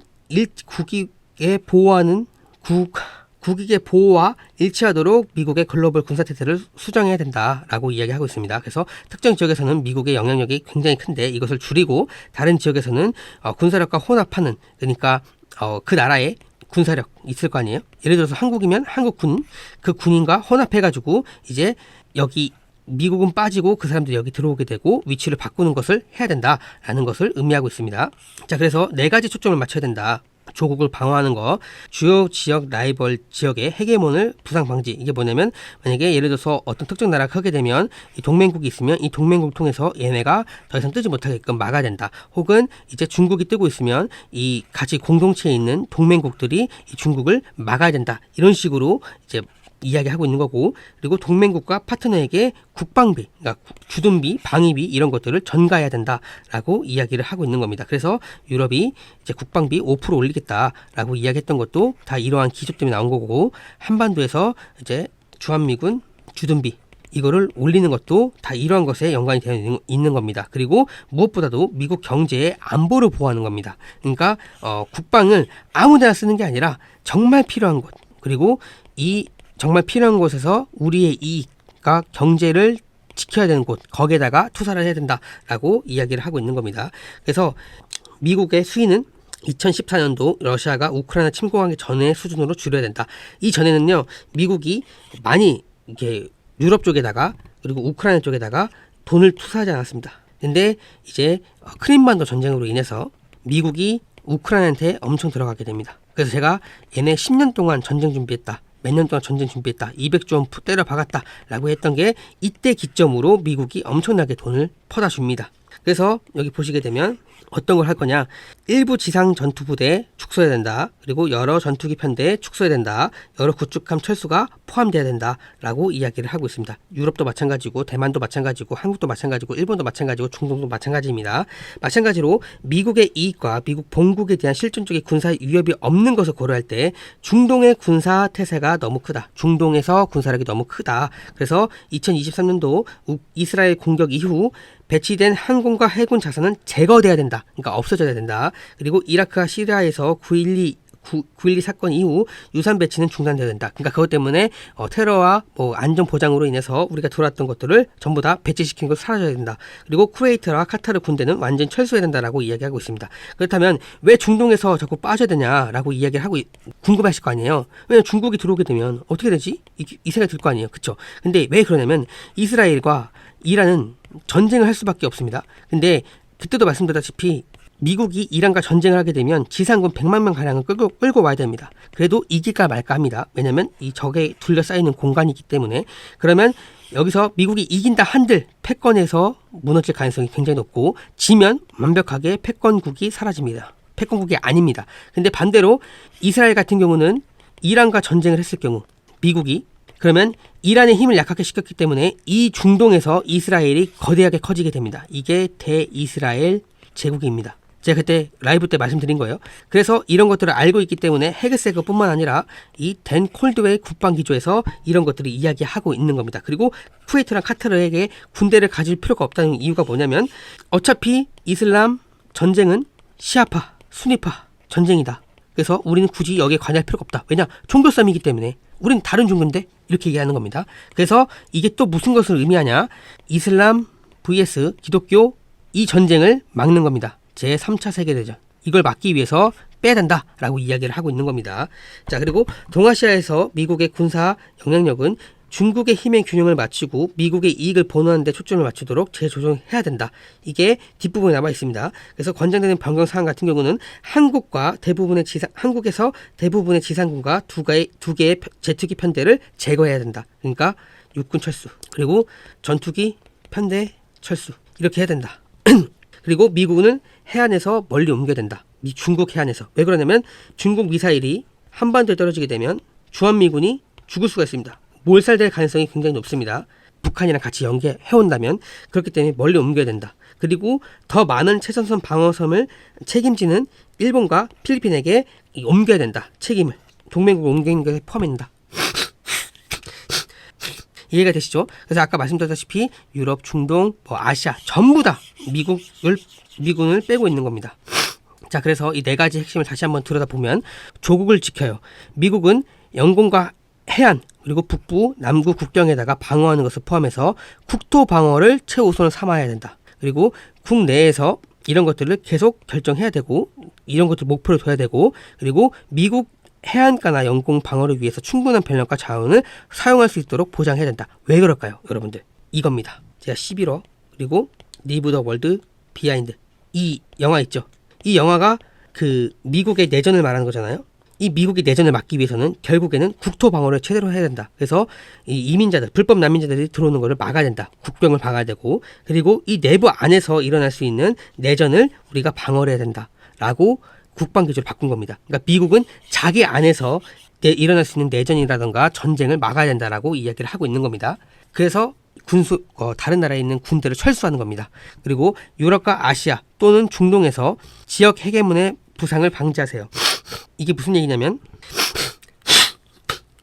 유럽과 또는 중동에서 우세한 권력을 축적하고 그러니까 이제 국방력을 축적해야 된다 이 얘기하고 있는 겁니다. 그래서 그 국방력을 가지고 미국의 이익에 도전하거나 제한할 수 있는 국가가 부상하는 것을 방지해야 된다. 그러니까 얘네를 유럽이나 중동을 가지고 미국의 이익에 반대하거나 도전하는 애들을 죽여야 된다라고 이야기를 하고 있는 겁니다. 근데 실질적으로 유럽과 중동에서 새로운 지배적인 지역 강국의 출현은 전망은 굉장히 희박하다. 그래서 아시아에서 중국은 아직 지역 헤게모니를 가지고 가는 길을 가지고 있지만 미국이 유일한 지역 재배를 유지하는 것을 막을 수 있는 충분한 힘을 갖고 있다. 그러니까 뭐겠어요? 중동이랑 유럽에 있는 거 다 빼라. 우리는 무조건적으로 아시아에 중국을 잡아야 된다. 중국이 충분한 힘을 갖고 있다. 그래서 우리는 중국을 잡아야 된다. 그래서 모든 곳에 있는 국방 영역 다 빼서 중국한테 집중해야 된다라고 이야기를 하고 있는 겁니다. 그래서 일본, 아시아의 두 번째 섬 체인, 이게 뭐냐면 이게 제2 도련선입니다. 이게 중국이 그려놓은 도련선입니다. 여기까지 따라가지고 이렇게 에치스 라인처럼 쭉 그어서 이제 중국을 포위해야 된다. 그래서 그쪽 지역에 전략적으로 미군 주둔을 강화해야 되는 것을 포함하고 있다라고 이야기를 하고 있는 겁니다. 그러니까 제1 도련선에 있는 나라들 같은 경우 한국이랑 대만 같은 경우는 해당이 안 되는 겁니다. 제1 도련선, 여기는 한국, 대만 포함입니다. 나머지는 제2 도련선입니다. 그래서 제2 도련선에 따라서 방어를 해야 된다. 이해가 되시죠? 자, 그리고 부담은 동맹국가 파트너에게 전가가 돼야 된다. 비록 힘의 균형이 전략적으로 추구하더라도 미국은 동맹국가 파트너들에게 그들 자신을 방어할 수 있게끔 더욱더 궁극적으로 완전한 책임을 져야 된다고 요구를 해야 된다. 그래서 니네 국방비 올려, 이런 얘기를 계속하고 있는 겁니다. 그래서 이게 미국의 이익을 보장한다. 그리고 보호가 된다. 그리고 미군을 유지해야 된다. 그쪽에서. 그러니까 이제 국방비를 올리고 그다음에 무기를 생산하고 이런 나라에서 미국이 들어가서 보호를 받아야 된다. 이익을 보장하고. 이런 내용을 담고 있는 겁니다. 그래야지만 미국이 유지를 해야 될 것이다. 미국이 최대한 죽으면 안 된다라는 이야기를 하고 있는 겁니다. 그리고 미국의 책임을 부담하기 때문에 해외 군사력을 주둔시킬 수 있는 수를 줄여야 하며 때로는 상당수를 줄여야 할 수도 있어야 합니다. 그러니까 이게 계속 있는 게 아니라 변칙적으로 왔다 갔다 해야 된다라는 이야기를 하고 있는 겁니다. 자, 그리고 경제 안보 같은 경우는 국가 안보의 핵심 요소이며 미국은 주로 수로 천연 자원에 대해서 미국 적군을 보호하기 위한 필요한 경우 전방 주둔을 포함해서 군사력을 기꺼이 사용해야 된다. 그러니까 지금 이게 천연 자원이라던가 수로 이런 쪽에서 미국 내에 여기서 방어를 해야 된다. 그러니까 다른 나라 우선보다는 우리 경제 위에서 방어를 먼저 해야 된다라고 이야기를 하고 있는 겁니다. 자, 이 내용 같은 경우는 미국이 유럽에서 어떻게 행동 변화를 해야 되는지에 대한 내용입니다. 미국의 이익을 보호하기 위해서 필요한 미군만 유럽에 유지를 하고 그대로 주둔시키고 나머지 다른 모든 것들은 동맹국과 파트너에게 전가하는 것을 진행해야 된다라고 언급을 하고 있습니다. 그래서 여기 보시게 되면 많은 수의 미군이 집으로 돌아올 때 로테이션, 기반 병력 구조 등 결정될 수 있는 시간을 허용하기 위해서는 단계적으로 진행이 돼야 된다. 그러니까 단계적으로 빠질 거다라는 식으로 이야기를 하고 있는 겁니다. 그래서 이제 미군 능력이 즉시 메울 수 없지만 어떻게든 일어나야 되며 이것들은 유럽이 쉽게 알아서 해야 된다라는 식으로 이야기를 하고 있는 겁니다.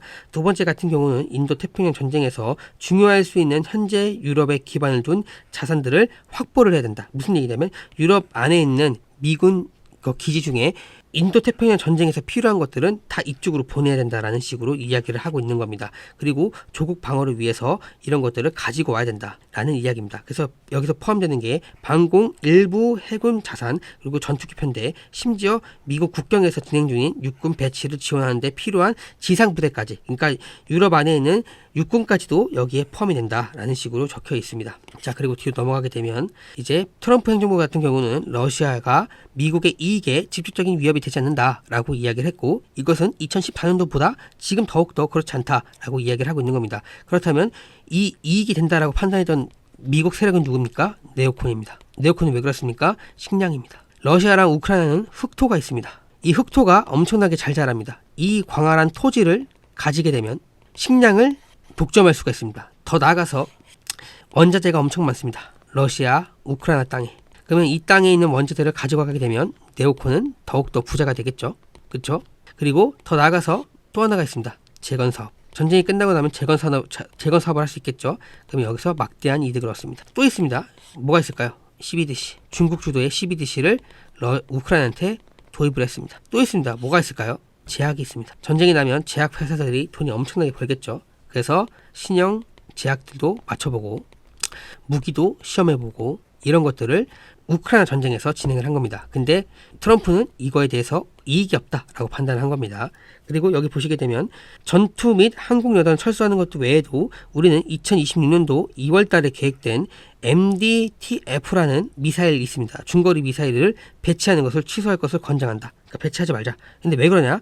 이것을 배치를 할 경우 이것은 미사일이기 때문에 방어를 하는 게 아니다. 그래서 러시아 영토 깊숙이 공격할 수 있기 때문에 러시아의 영향력을 억제하기보다는 러시아를 자극할 가능성이 굉장히 높다. 그래서 미국과 러시아가 전쟁이 일어날 가능성이 높기 때문에 이런 것들을 배치하는 것을 하지 말자라고 이야기를 한 겁니다. 자, 공군으로 돌아가서 미국 전투기 편대수를 7개에서 4대로 줄이고 2014년 전으로 돌리는 것을 권장한다. 그래야지만 유지 보수비가 많이 안 나오기 때문이죠.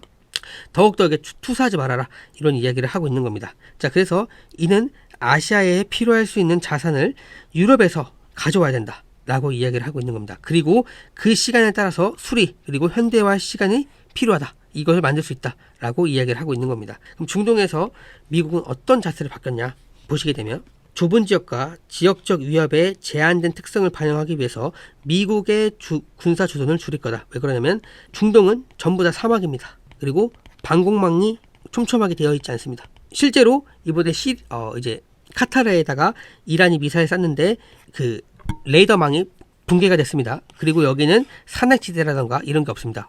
벌판입니다. 이런 데서 미군 주둔을 하게 되면 그냥 때려 맞습니다.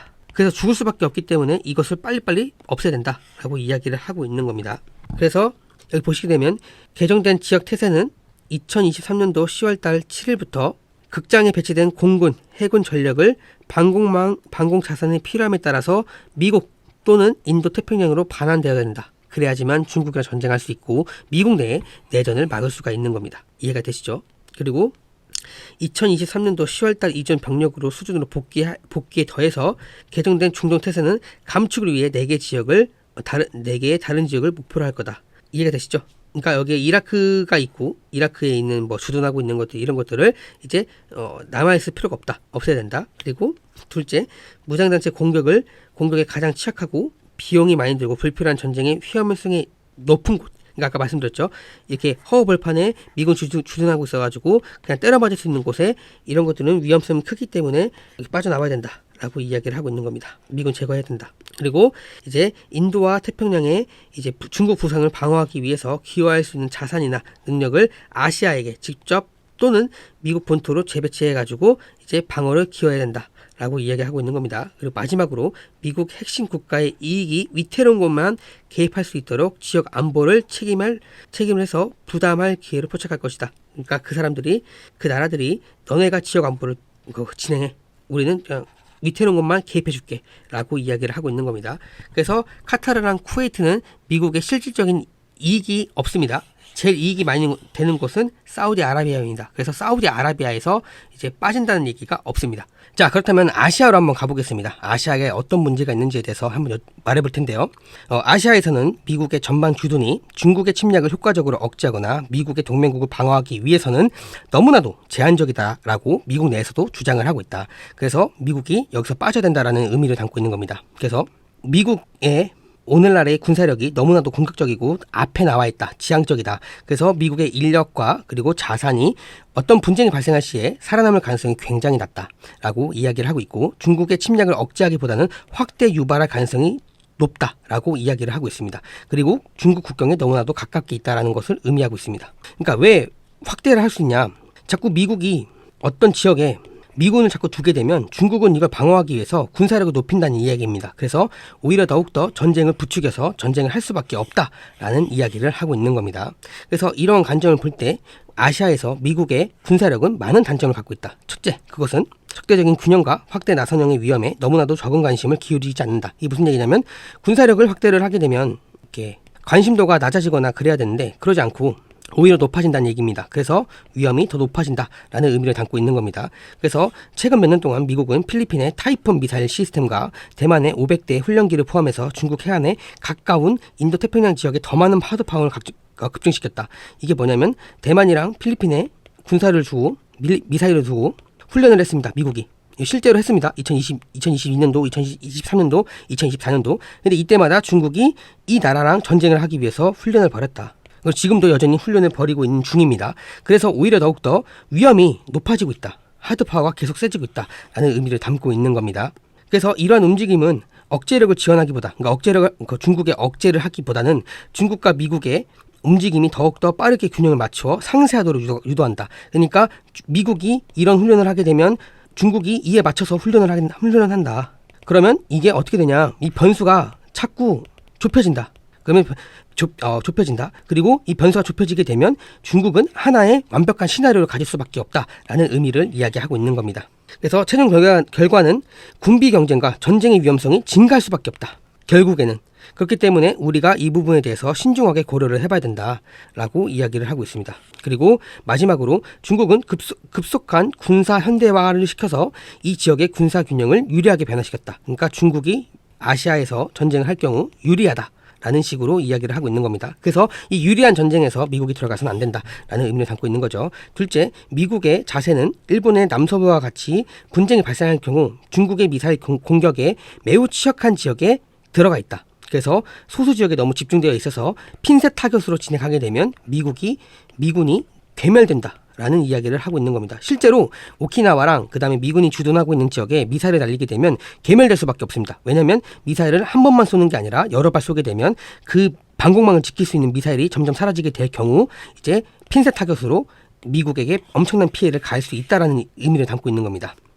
자, 그리고 미국은 이미 군사력이 더 많은 지역에서 분산시키고 노력하고 있는 동안 미국에 접근하고 있는 제약과 그리고 지역 파트너들이 미군 지상송을 수용하거나 자국 영토에서 미국의 비상작전을 허용하려는 제한된 의지. 그러니까 제한된 의지가 뭐겠습니까?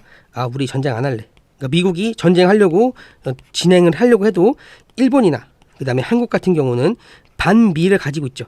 이런 사람들이 안 해. 우리 이런 거 안 할 거야. 라고 하게 되면 결국에는 이 첫 번째 체인, 이게 제1도련선입니다. 여기서 또 다른 과제, 또 다른 문제가 드러날 가능성이 굉장히 높다. 그래서 제1도련선에 있는 나라들 같은 경우는 미국이 빠져야 된다. 이 이야기를 하고 있는 겁니다. 그래서 미국이 이 제1도련선에서 빠지게 되면 미국 병력은 분산시키고 회복력과 생존력을 높일 수 있다. 그리고 이것은 제2도련선으로 후퇴를 해서 수색 범위를 넓혀야 된다. 그러니까 제1도련선에서 무작정적으로 화력을 폭발하는 게 아니라 제1도련선에 있는 나라들끼리 전쟁을 하게끔 만들고 그 다음에 제2도련선에서 미국이 도와줘야 된다. 그래서 여기서 제1도련선에 있는 나라들 위주로 진행하는 게 아니라 제2도련선에 있는 나라들까지도 포함해가지고 중국을 공격해야 된다라는 의미를 담고 있는 겁니다. 그리고 알아두셔야 될 게 한국은 그리고 일본의 오키나와는 그리고 대만 여기는 제1도련선입니다. 이거 제1도련선은 뭐냐? 중국이 그어놓은 전쟁선입니다. 그래서 이 제1도련선 안에 있는 나라들은 대부분 다 전쟁터가 될 거다라는 의미를 담고 있는 겁니다. 이해가 되시죠? 그리고 세 번째로 미국과 동맹국이 이제 프리라이딩 이거 다 필요 없고 이 문제가 있다. 그러니까 군사 행동을 할 때 있어서 문제가 있다라고 이야기를 하고 있는 겁니다. 한국은 많은 미국 동맹국보다 국방에 더 많은 돈을 썼지만 일부 주요 전투 지원 능력을 위해서 계속해서 미국에 의존하고 있다. 특히 정찰기.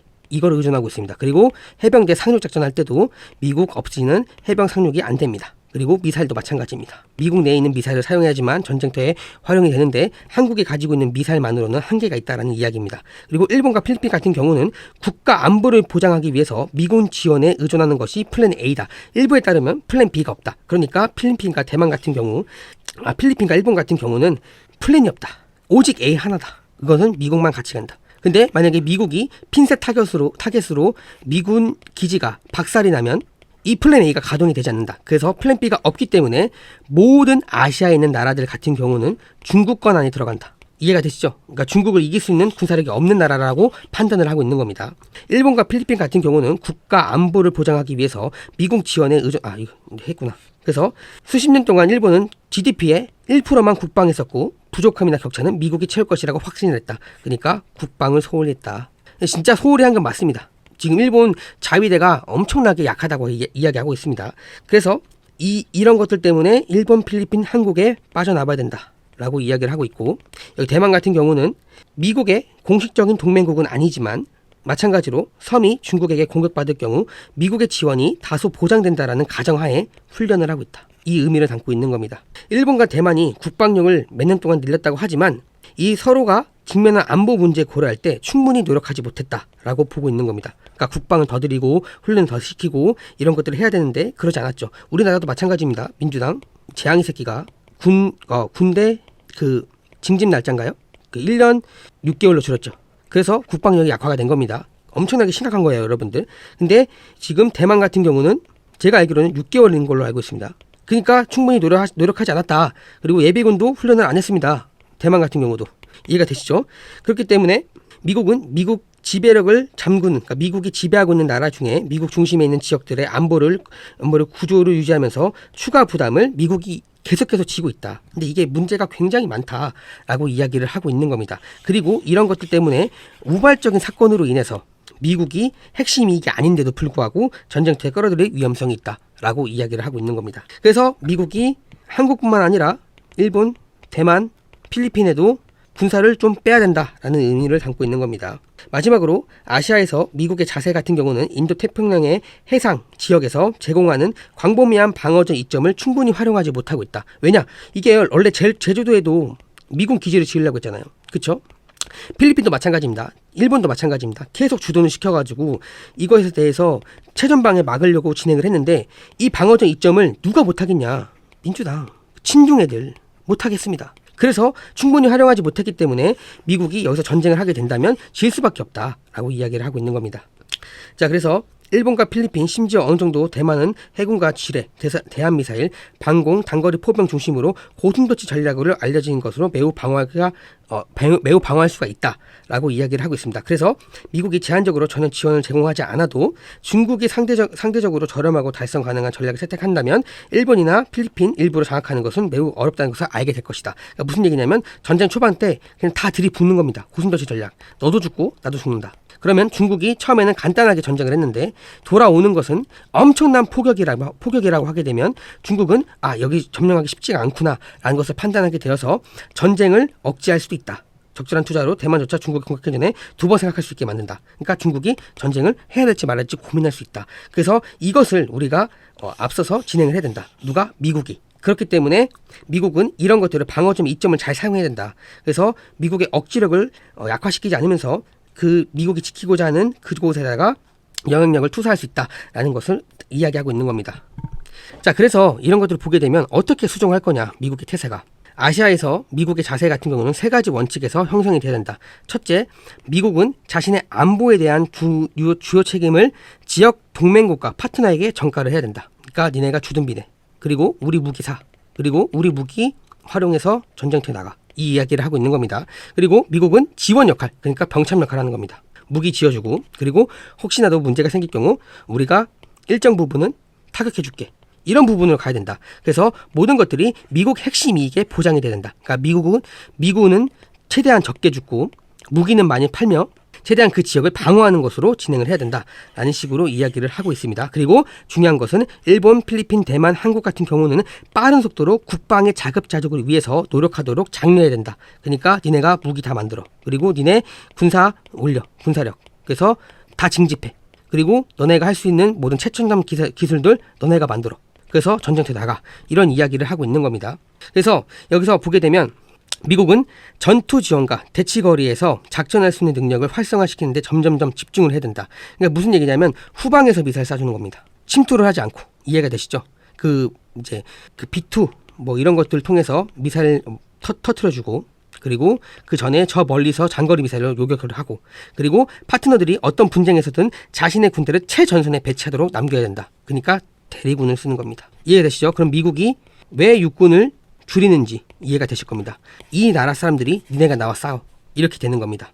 그래서 예를 들어서 일본군이 오키나와 방어와 주요 책임을 지는 것을 의미한다. 그러니까 미국이 빠지는 겁니다. 근데 미국이 빠지는 이유가 여러 가지 있겠지만 지금 이 안보를 봤을 때 여러분들 일본, 한국, 그리고 대만, 그리고 필리핀 이 나라들 어떤 나라입니까? 친중한테 장악된 나라입니다. 그쵸? 친중. 근데 여기서 필리핀이랑 대만이 돌아섰죠. 그렇지만 여전히 잠재적으로 테러 위험이 있습니다.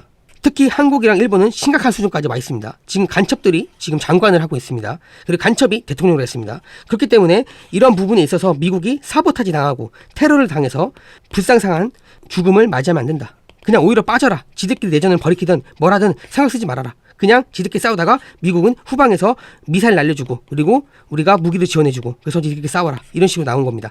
왜 이런 기조가 나왔을까요? 바로 여러분들이 알다시피 모든 정치인들이 친중을 했기 때문입니다. 친중을 하지 않은 나라였으면 미국이 빠질 이유는 없습니다. 유럽도 친중을 했기 때문에 빠진 겁니다. 이해가 되시죠? 그러니까 미국은 이익이 없다고 보는 겁니다. 저 병신 같은 나라들 친중을 했어? 우리가 키워주고 우리가 먹여주고 수출해주고 기술도 주고 다 했는데 저 병신들이 중국한테 붙어? 그래 니네 중국이랑 전쟁 나게 되면 우리 안 도와줘. 대신 니네가 싸워. 근데 우리는 해야 될 게 있어. 우리는 해야 될 게 있어. 이것만 할게. 니들이 알아서 다 해. 이런 식으로 나오는 겁니다. 이해가 되시죠? 그러니까 한반도 전쟁이 일어나게 되면 제가 1천만 명에서 3천만 명 죽는다는 얘기가 괜히 나온 게 아닙니다. 딕을 보고서도 이런 얘기가 나왔던 겁니다. 이해가 되시죠? 자, 여기 보시게 되면 둘째, 아시아에서 미국의 자세는 방어전이 장점이다. 그러니까 우리는 무조건 방어를 해야 된다. 그리고 해양 환경과 관련된 장점을 활용해야 된다. 이게 무슨 얘기겠습니까? 중국이랑 대만이 전쟁하게 되면 건너와야 됩니다. 근데 이거 여러분들 굉장히 힘듭니다. 상륙 자체가 되게 힘듭니다. 그래서 이 방어전으로 미사일만 계속 쏘자는 겁니다. 그래서 올라오는 족족만 죽이자 이런 얘기를 하고 있는 겁니다. 그리고 해양 관련된 이게 뭐겠습니까? 미국의 군사력, 그러니까 군함, 전함 이런 것들이 전부 다 해군으로 들어가게 돼서 들어오는 것에 대해서 교란을 시키는 겁니다. 왜 교란시킬까요? 미국이 해군이 중국보다 앞서기 때문이죠. 중국은 해군을 키우지 못했습니다. 제대로. 그래서 얘네가 군함 찍는 것만 잘합니다. 군함 수가 많습니다. 근데 질적으로는 문제가 있습니다. 그래서 얘네가 양쪽으로 가는 건데 트럼프가 이걸 알고 양쪽으로도 우리는 발전을 해야 된다라고 해서 지금 현대조선을 가지고 지금 무기를 만들고 있는 중입니다. 군함을. 근데 여기서 해양지역 이걸 활용해야 된다. 이게 뭐겠습니까? 저 멀리서 오는 상륙 그리고 군함 이걸 요격해줘야 된다. 우린 뒤로 빠지고 앞에서 몸빵은 대만이 해야 된다. 이런 식으로 나오는 겁니다. 한국도 마찬가지예요. 여러분들. 자, 그래서 심층 방어 전략을 활용하여 미국은 대치무기, 그러니까 패트리엇 미사일 말고 진짜 공격용 무기, 토마호크부터 시작해서 이런 여러 가지, 그리고 장거리 및 폭격기, 잠수함을 사용해서 두 번째 시험에서, 그러니까 이게 제2도련선에서 우린 충분히 가능하다. 중장거리 미사일이 있기 때문에 그래서 이걸 운영해야 된다. 그래서 이 지역의 방어 기회를 잘 활용하기 위해서는 미국은 미국 동맹국가 항구 및 비행장을 강화하는 데 투자를 해야 된다. 그래서 지금 미국이 어디에다가 투자를 하고 있습니까? 말레이시아, 그리고 호주, 그리고 괌, 그리고 인도네시아 일부를 지금 가져오려고 하고 있습니다. 인도네시아 정부도 지금 친중이지만 대부분의 국민들 같은 경우는 반중입니다. 그래서 전쟁이 나게 되면 대부분 다 국민들이 반중을 하게 될 겁니다. 그래서 이것 때문에 이쪽으로 더 제2도련선 넘어가게 될 거다라고 이야기를 하고 있는 겁니다. 이해가 되시죠? 그래서 미국의 최우선 방어는 뭐냐? 방공 그리고 기타 군대를 보호해서 그 전쟁에서 배치하는 것을 우선적으로 해야 된다라는 식으로 얘기를 하고 있는 겁니다. 그래서 위의 원칙을 봤을 때 미국이 어떤 자세를 바꿀 거냐?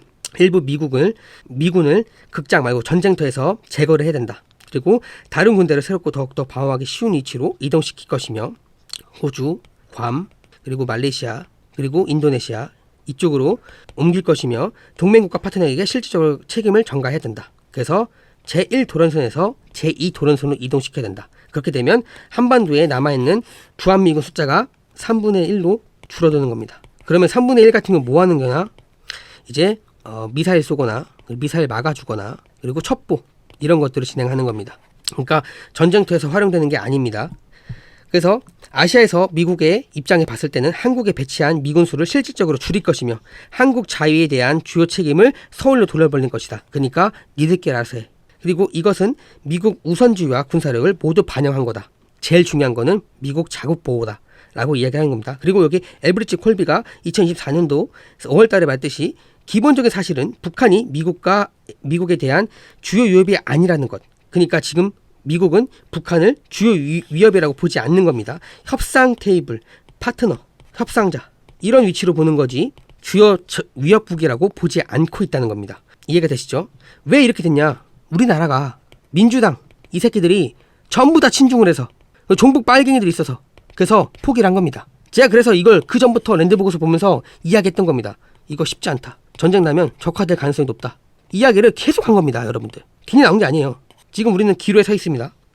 결과적으로 앞으로 그의 견해 같은 경우는 한국은 북한에 대한 자체 방어가 주요 주요 본질적으로 압도적인 책임을 져야 된다. 그러니까 우리는 빠지고 니네가 북한에 전쟁하든지 말든지 방어를 하든지 말든지 니네가 알아서 해 라고 이야기를 하고 있는 겁니다. 왜냐하면 미국은 북한과 싸울 수 있는 군대를 가지고 있지 않다 라고 명확하게 이야기했고, 중국과 싸울 준비가 되어있지 않다. 이게 왜 그렇습니까? 미사일이 없습니다. 지금 포탄이 없습니다. 그리고 드론 부대도 지고 있습니다. 거기에다가 군함도 지고 있습니다. 왜 지고 있습니까? 이거 다 러우 전쟁 때 다 줬거든요. 우크라이나한테. 짜증 나는 겁니다. 미국 입장에서는 중국을 죽이고 싶은데. 이해가 되시죠? 그래서 한국 니네가 알아서 해. 그래서 우리가 국방이 팔리면 뭐 무기가 팔리잖아요. 폴란드에다가. 예? 그리고 유럽한테 팔리잖아요.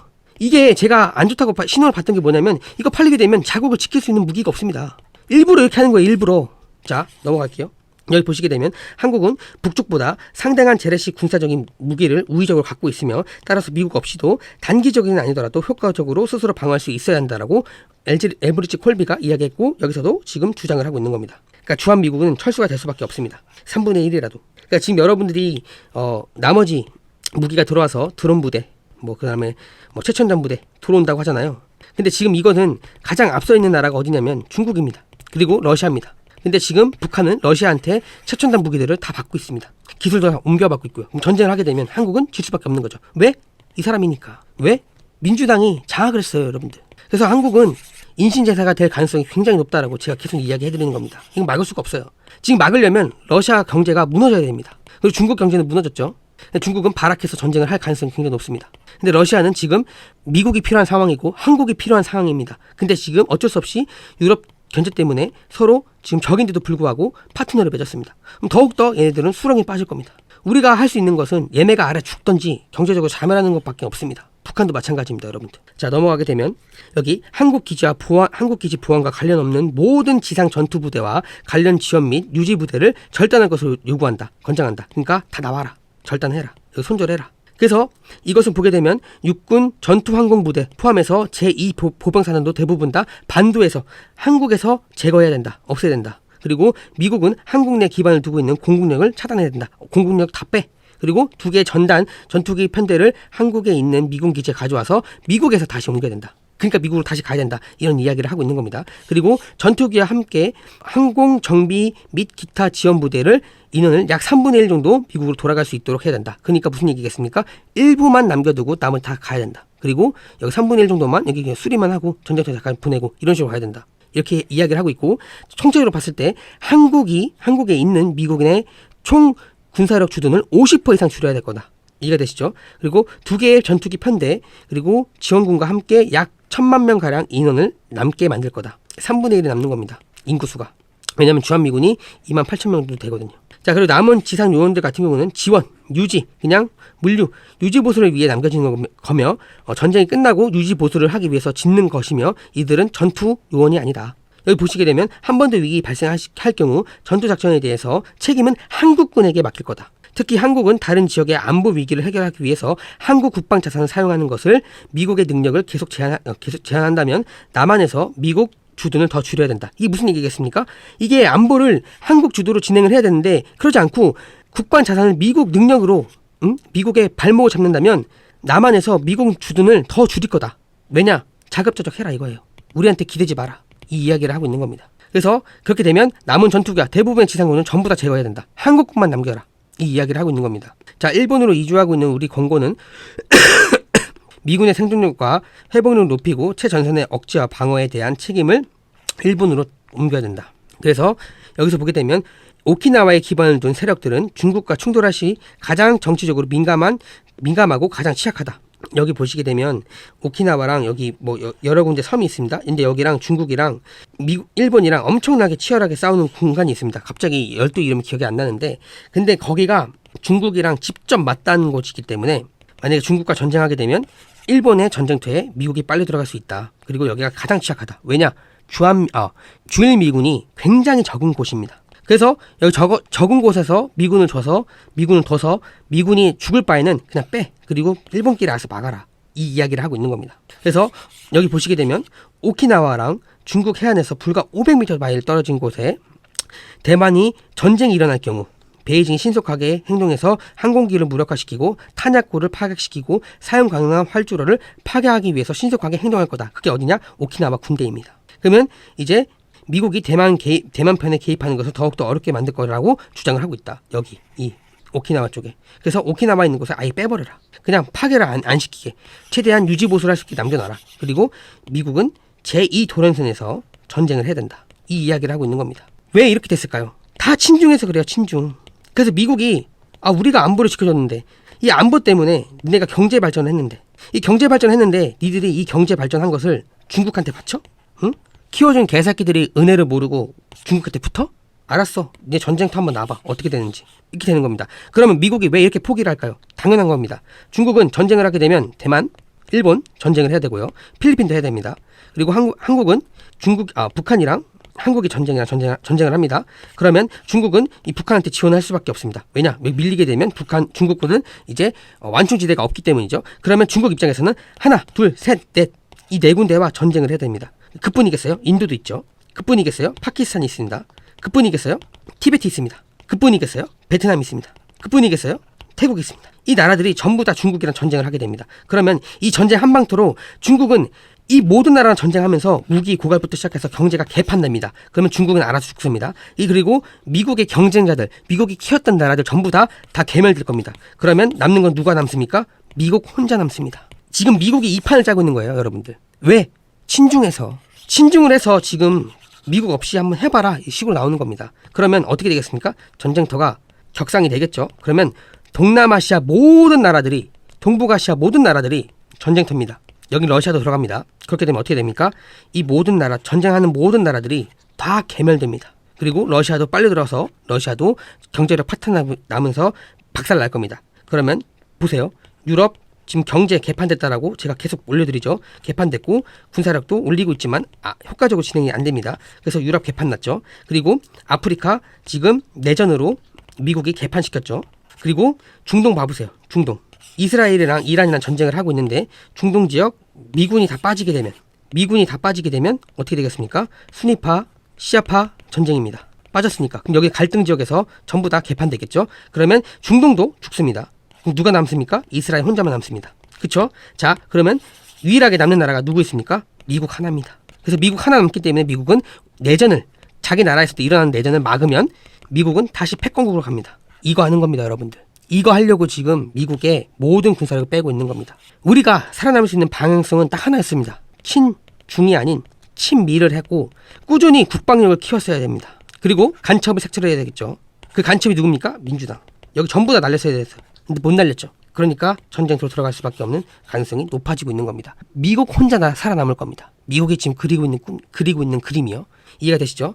자, 그렇다면 왜 전쟁터를 한반도로 제가 이야기를 했냐라고 보시게 되면 한국은 중국, 러시아, 일본, 미국이 교차하는 지정학적 핵심입니다. 여기 유라시아 반도, 철도 이거 하는 거예요.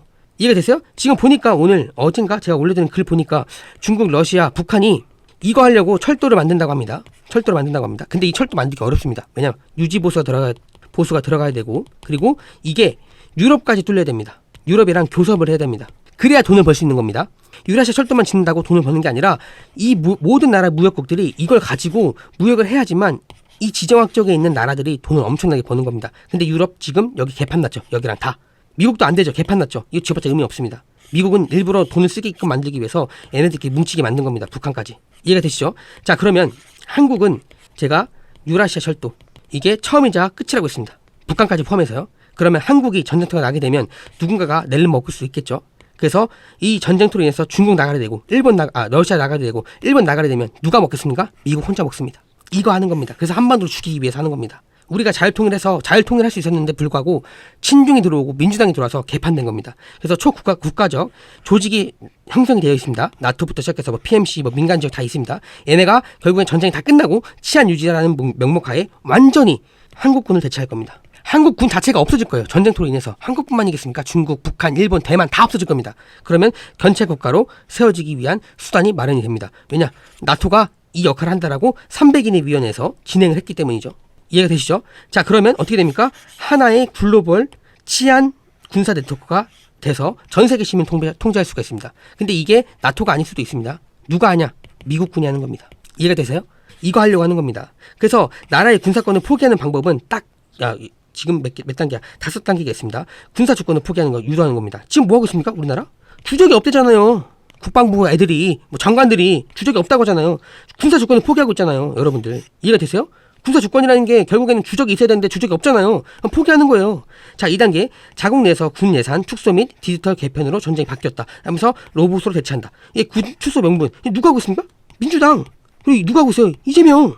이거 하고 있잖아요. 징집으로 바꿔야 된다.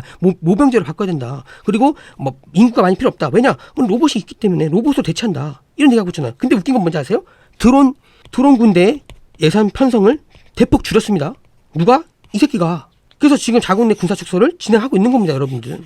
자, 3단계 나토와 유엔군이 평화군이 유지가 될 겁니다. 그리고 확장시켜서 민간 기업들이 이렇게 들어올 겁니다. 그래서 어디 들어올 거냐? 전쟁이 나고 끝난 다음에 얘네들이 들어올 겁니다. 이렇게. 그리고 이제 들어온다기보다는 확대를 미리 할 겁니다. 그리고 4단계 사건 조작, 그리고 내부 붕괴, 유도하거나 쿠데타, 부정선거, 분열 이런 것들로 인해서 군 통제가 상실됩니다. 그러니까 내전을 일으킨다는 거예요. 내전 일으켜서 외부의 개입을 명분화한다. 이게 전쟁입니다. 전쟁. 북한이랑 중국이랑 전쟁을 하는 겁니다. 이 내전 일으켜가지고. 그래서 누가 들어옵니까? 결국엔 전쟁 끝나고 난 다음에 나토와 유엔 치안 유지군이 들어와서 경찰 국가를 완벽하게 만들 수 있는 겁니다. 개입하는 거예요, 여러분들. 이거 지금 누가 하고 있습니까? 이거 이재명이 하고 있어요, 이재명. 빨간 글씨는 안 좋은 글씨죠. 사악한 글씨, 죽은 자의 글씨. 얘가 하고 있는 겁니다, 얘가. 이거 전부 다 지금 얘가 유도하고 있잖아요, 여러분들. 그리고 이 4단계 있죠? 이 5단계 있죠? 이 5단계가 채텀하우스랑 똑같습니다. 채텀하우스가 결국에는 경찰 국가로 갈 수밖에 없는 구조적으로 이유를 적어놨는데 이게 채텀하우스에서 나왔던 이 5단계를 지금 진행하려고 하는 거예요. 누가? 이재명이. 자, 그러면 한국형 모델이 있습니다. 한국형은 어떻게 할 거냐? 1단계 내부 분열을 진행시킬 겁니다. 그리고 군 통수권 약화시킬 겁니다. 탄핵, 부정선거, 전작권 불명확화 지금 하고 있죠. 그리고 2단계는 북한과 중러 유도된 국지전, 전면전을 발생시킬 겁니다. 지금 랜더와 보고서도 계속 나오고 있죠. 그리고 채텀하우스도 나왔죠. 이런 식으로 유도를 시킬 겁니다. 그래서 지금 뭐 드론군이 뭐 평양에 가가지고 뭐 이거 막 내란죄다, 외환죄다 막 이런 식으로 막 프레임 짜고 있잖아요. 근데 제가 이거 과거에도 말씀드렸죠. 이거 드론 한국에서 보낸 게 아니라니까요. 여시지에서 중국에서 보냈어요. 평양 쪽에다가. 이거 북한에도 알고 있습니다. 근데 이제 와가지고 이런 식으로 나오잖아요. 안 좋게. 자, 그래서 계속 이런 식으로 중국 위주로 북한 쪽을 끌어들이고 있습니다. 그래서 국지전과 전면전이 발생하게 됩니다. 그러면 한국군이 다수 전사하게 되죠. 지휘 체계가 붕괴가 될 겁니다. 그리고 방어 실패가 진행이 될 겁니다. 그래서 4단계 국제 개입이 필요할 겁니다. 나토, 유엔군 개입이 또 들어갈 겁니다. 그래서 이제 5개 전쟁이 끝나고 난 다음에 헌법 개정을 통해서 한국은 군사적으로 부패했다. 아무것도 되지 않는다. 베트남이잖아요. 베트남 사례. 이 사례를 봐서 너네 쓰레기 나라야. 너네 맡겼더니 제대로 굴러가지 않아. 우리가 할 거야. 다 헌법 개정시키는 겁니다. 그리고 나토와 치안 경찰들이 들어와가지고 한민족의 군대를 해체시키는 겁니다. 그리고 글로벌 국제 경찰 국가의 재편성이 되는 거예요. 이 시나리오대로 지금 가고 있는 겁니다, 여러분들. 엄청 심각한 거예요, 여러분. 자, 이 랜드 보고서에서 이거 그냥 찾아보시면 있는데 중국이 북한과 남한이 전쟁할 경우 무조건 개입할 수밖에 없다. 이 이야기를 담고 있는 리포트입니다. 그래서 뭐 더 이게 300페이지가 되는 거라서 분석은 뭐 제가 다 할 수는 없었고 그냥 번역도 안 되고 그래서 여기서 핵심적인 거 보게 되면 북한이 남한을 쳐서 주한미군을 한국에 고립시키게 만들고 대만과 전쟁을 한다 라는 시나리오를 엄청나게 들었을 겁니다. 근데 이 랜드 보고서는 그렇게 절대 되지 않는다 라고 적혀 있습니다. 어떻게 진행이 되냐? 대만과의 전쟁을 안 하려고 한다. 경제적으로 복속시키려고 한다. 근데 중요한 거는 북한과 남한이 어떠한 식으로 전쟁이 났을 경우 어쩔 수 없이 중국은 여기에 도움을 줄 수밖에 없다. 그래서 중국이 북한과 남한과의 전쟁에 빨리 들어가게 되고 대만이 여기서 물자를 조달해 줍니다. 말라카 협. 그래서 이 말라카 협에 들어오는 물자를 방해하기 위해서 중국이 대만을 친다. 이런 식으로 나옵니다. 그래서 전쟁이 확산된다라는 식으로 이야기하고 있습니다. 그러니까 여러분들이 지금 굉장히 심각한 시대에 살고 있고 제가 전쟁 이야기를 이 채널에 다룬 게 괜히 다룬 게 아닙니다. 이 보고서대로 이런 보고서들이 엄청나게 많고 그리고 모든 보고서들이 계획대로 진행되는 건 아닙니다. 다만 근데 일정 부분에서 어디 보고서에서 여기 보고서에서 이런 식으로 짜잘짜잘한 것들이 이루어지고 있는 게 확인이 됩니다. 그래서 이 랜드 보고서 여러 가지를 합쳐서 보게 되면 결국에는 한반도가 전쟁터다라는 이야기를 계속하고 있습니다. 근데 여기서 덮고 와서 미국이 철수를 한다. 그래서 니들끼리 전쟁을 해. 모든 나라들이 전쟁을 할 수밖에 없는 구조를 만드는 겁니다. 자꾸 뭐 러시아가 뭐 이스라엘 치고 터키가 이스라엘 치고 뭐 3차 세계대전이 일어난다. 이것보다 더 현실성 있는 전쟁터가 뭐냐 이겁니다. 미국 주둔하고 있는 미군을 뺍니다. 다 빼요. 그러면 이 빼는 순간 분쟁 지역들이 엄청나게 많습니다. 분쟁 나라들이 엄청나게 많아요. 그러면 이 나라들이 서로 치고받고 하는 겁니다. 서로. 한국도 마찬가지고. 그럼 이게 여기서 여기였던 게 여기로 확장되고 이게 여기까지 확장되고 그러면서 전 세계 전쟁터가 됩니다. 지금 유럽도 내전이 일어나고 있죠. 이 내전이 일어나고 있는 게 미국이 개입될까봐 빠지고 있는 겁니다. 자, 그럼 전 세계 전쟁터에 남게 되면 미국은 태평양 저 멀리 있습니다. 그리고 미국과 적대적으로 할 수 있는 나라가 없죠. 뭐 브라질 뭐 이런 애들 전쟁할 수 있겠습니까? 전쟁 못합니다. 미국 앞에서는요. 그러면 누가 남습니까? 미국 혼자만 남는 거고 나머지 전부 다 전쟁터에 빨리 들어가서 다 뒤지는 겁니다. 지금 미국이 미국에 있는 헤그세그 이런 사람들이 지금 기조가 어떤 기조냐면 원래 미국이 죽기로 했었습니다. 제가 그때 과거에도 말씀드렸어요. 미국에서 패권국이 중국으로 넘어간다. 그래서 딥스가 여기 중국을 엄청 켰다라고 이야기했는데 미국 내에 있는 똑똑한 사람들 그리고 미국 내에서 트럼프를 지지하는 사람들은 이거를 용납하지 못하는 거예요.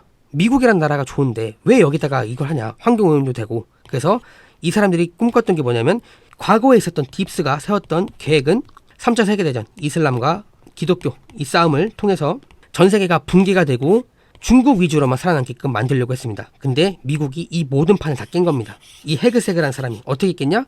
그냥 미국만 살아남게 판을 바꾼 겁니다. 주한미군 철수해가지고. 그럼 미국만 살아남고 여기서 미국이 옥석가리기를 하는 겁니다. 너네 그래도 전쟁 났는데도 불구하고 우리랑 친밀했던 나라네. 너네 우리가 재건 사업해줄게. 너네 키워줄게. 너네 이런 것들 해. 이런 식으로 다시 재구축을 하는 겁니다. 이게 미국이 원하는 미국 신세력들, 신카발라 세력들이 원하는 게 신세계 질서가 이겁니다. 구 세력들 같은 경우는 중국 위주로 진행이 되는 겁니다. 그래서 오늘도 기사 보여드렸어요. 영국이랑 중국이 밀착하고 있다는 걸. 이해가 되세요? 이게 굉장히 중요한 겁니다, 여러분들. 그러니까 중국이 되든 미국이 되든 우리는 전쟁터에 빠져 들어갈 수밖에 없습니다, 여러분들. 앞에 그냥 모든 계획이 다 정해져 있다고요. 이 보고서를 보게 되면. 그래서 제가 계속 반미를 하지 말아라. 왜? 반미하지 말아라. 왜? 결국에는 암호화폐가 갈 수밖에 없다. 미국이 가지고 있는 암호화폐. 그럼 우리가 도망을 가더라도 이 암호화폐를 쓰기 위해서는 SNS나 어떠한 기조가 반미 기조가 나오면 안 된다. 그래야 계좌가 안 잠기고 암호화폐를 쓸 수 있고 우리가 살아남을 수 있는 가능성이 굉장히 높다라고 이야기해드리는 겁니다. 3차 세계대전이 어떻게 일어날지 모르겠습니다. 뭐 고원에서 이슬람과 뭐 이스라엘 전쟁 뭐 이런 식으로 될 수도 있고 미국이 참전해가지고 될 수도 있는 거고 혹은 그게 아니라 동북아 전쟁이 일어나서 이게 3차 세계대전으로 격상이 될 수도 있고 여러 가지가 있습니다. 근데 여기서 중요한 거는 미국은 자기 스스로만 살아남을 수 있는 방향을 지금 계획을 짜고 있다는 겁니다. 원래 여러분들 아셔야 될 게 있습니다. 제가 과거부터 계속 말씀드렸는데 전쟁터가 어디서 나냐 이게 가장 핵심이다 라고 이야기했어요. 그러니까 한반도에 날 거냐 한반도에서 남한에 날 거냐 북한에 날 거냐 이 차이로 생사가 갈린다. 제가 그렇게 얘기 드렸어요. 근데 지금 이재명이 되니까 미국 입장에서 어떤 줄 아십니까? 씨발 나만 버려. 이게 된 겁니다. 제가 지금 너무 화가 나서 그래요. 이 새끼 때문에. 야 그냥 얘 입장으로 통일시켜. 전쟁 나서 그냥 서로 죽든지 말든지 해. 통일 안 돼도 돼. 어차피 안 되고 뭐 중국도 죽고 러시아도 죽으면 우리가 들어와서 여기 다 먹어버리면 돼. 이렇게 돼버린 겁니다. 만약에 미국 이주 됐으면 어떻게 됐습니까? 트럼프랑 김정은과 다시 대화를 합니다. 그래서 대화를 해서 김정은이 전에 있던 바티칸 이쪽으로 들어가고 바티칸처럼 도시국가를 세우고 나머지 다 미국이 점령해가지고 미국이 갖고 있는 겁니다. 근데 지금 이재명이 되니까 김정은이 한국 패싱하죠. 이 새끼 패싱하죠. 그리고 트럼프도 패싱합니다. 아니 어차피 잘 봐라. 이 병신 한 마리가 있는데 이 되겠냐? 너랑 나랑 협상하면? 이런 얘기입니다. 그래서 여러분들이 제가 계속 여러분들께 말씀드리는 내용은 한반도는 과거부터 인신제사를 드렸던 나라입니다. 땅이라고요. 땅. 그래서 막 여러 가지 순장부터 시작해서 엄청나게 많았던 곳이기 때문에 앞으로 이 전쟁을 피할 수가 없다. 그래서 우리가 해야 될 건 뭐냐? 결국에는 암호화폐를 가져야 된다. 그리고 우린 도망을 가야 된다. 전쟁터에 빨리 들어가지 않을 나라에 가야 된다. 이 이야기를 해드리는 겁니다. 이게 엄청나게 긴 내용들을 찍다 보니까 시간이 많이 갔는데 여러분들 즐겁게 보시고 그리고 앞으로 우리가 어떻게 해야 될지에 대해서 대비를 미리 하시고 만약에 내가 한반도에 살 거다 그러면 한반도에서도 전쟁터가 잘 안 나는 지역에 무조건적으로 가셔서 대비를 하셔야 됩니다. 서울 초토화될 가능성이 굉장히 높습니다. 지금 미국이 이를 갈고 있습니다. 근데 오늘 이시바랑 베센트가 협의를 한 걸로 알고 있습니다. 근데 이 새끼 패싱했죠. 그러면 일본은 이 협상이 잘 될 경우 빠져나갈 가능성이 굉장히 높습니다. 근데 우리는 이 새끼 때문에 절대적으로 전쟁이 날 겁니다. 이거는 피할 수가 없는 확실한 겁니다. 지금 뭐 브릭스 가입하려고 이쪽에 붙으려고 얘가 노력을 하고 있다라고 하고 있는데 브릭스 무너졌습니다. 브릭스 무너졌어요.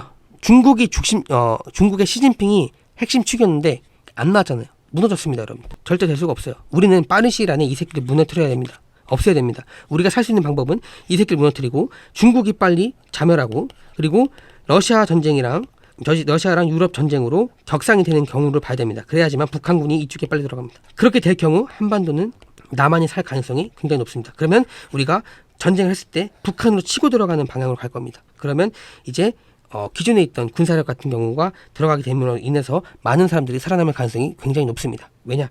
북한도 러시아도 중국도 무너졌기 때문이죠. 이 시나리오밖에 없습니다, 여러분들. 그래서 잘 보시고 여러분들께서 핵심적인 게 어떤 것인지 확인해 보셔야 될 것 같습니다. 시청해 주셔서 감사합니다.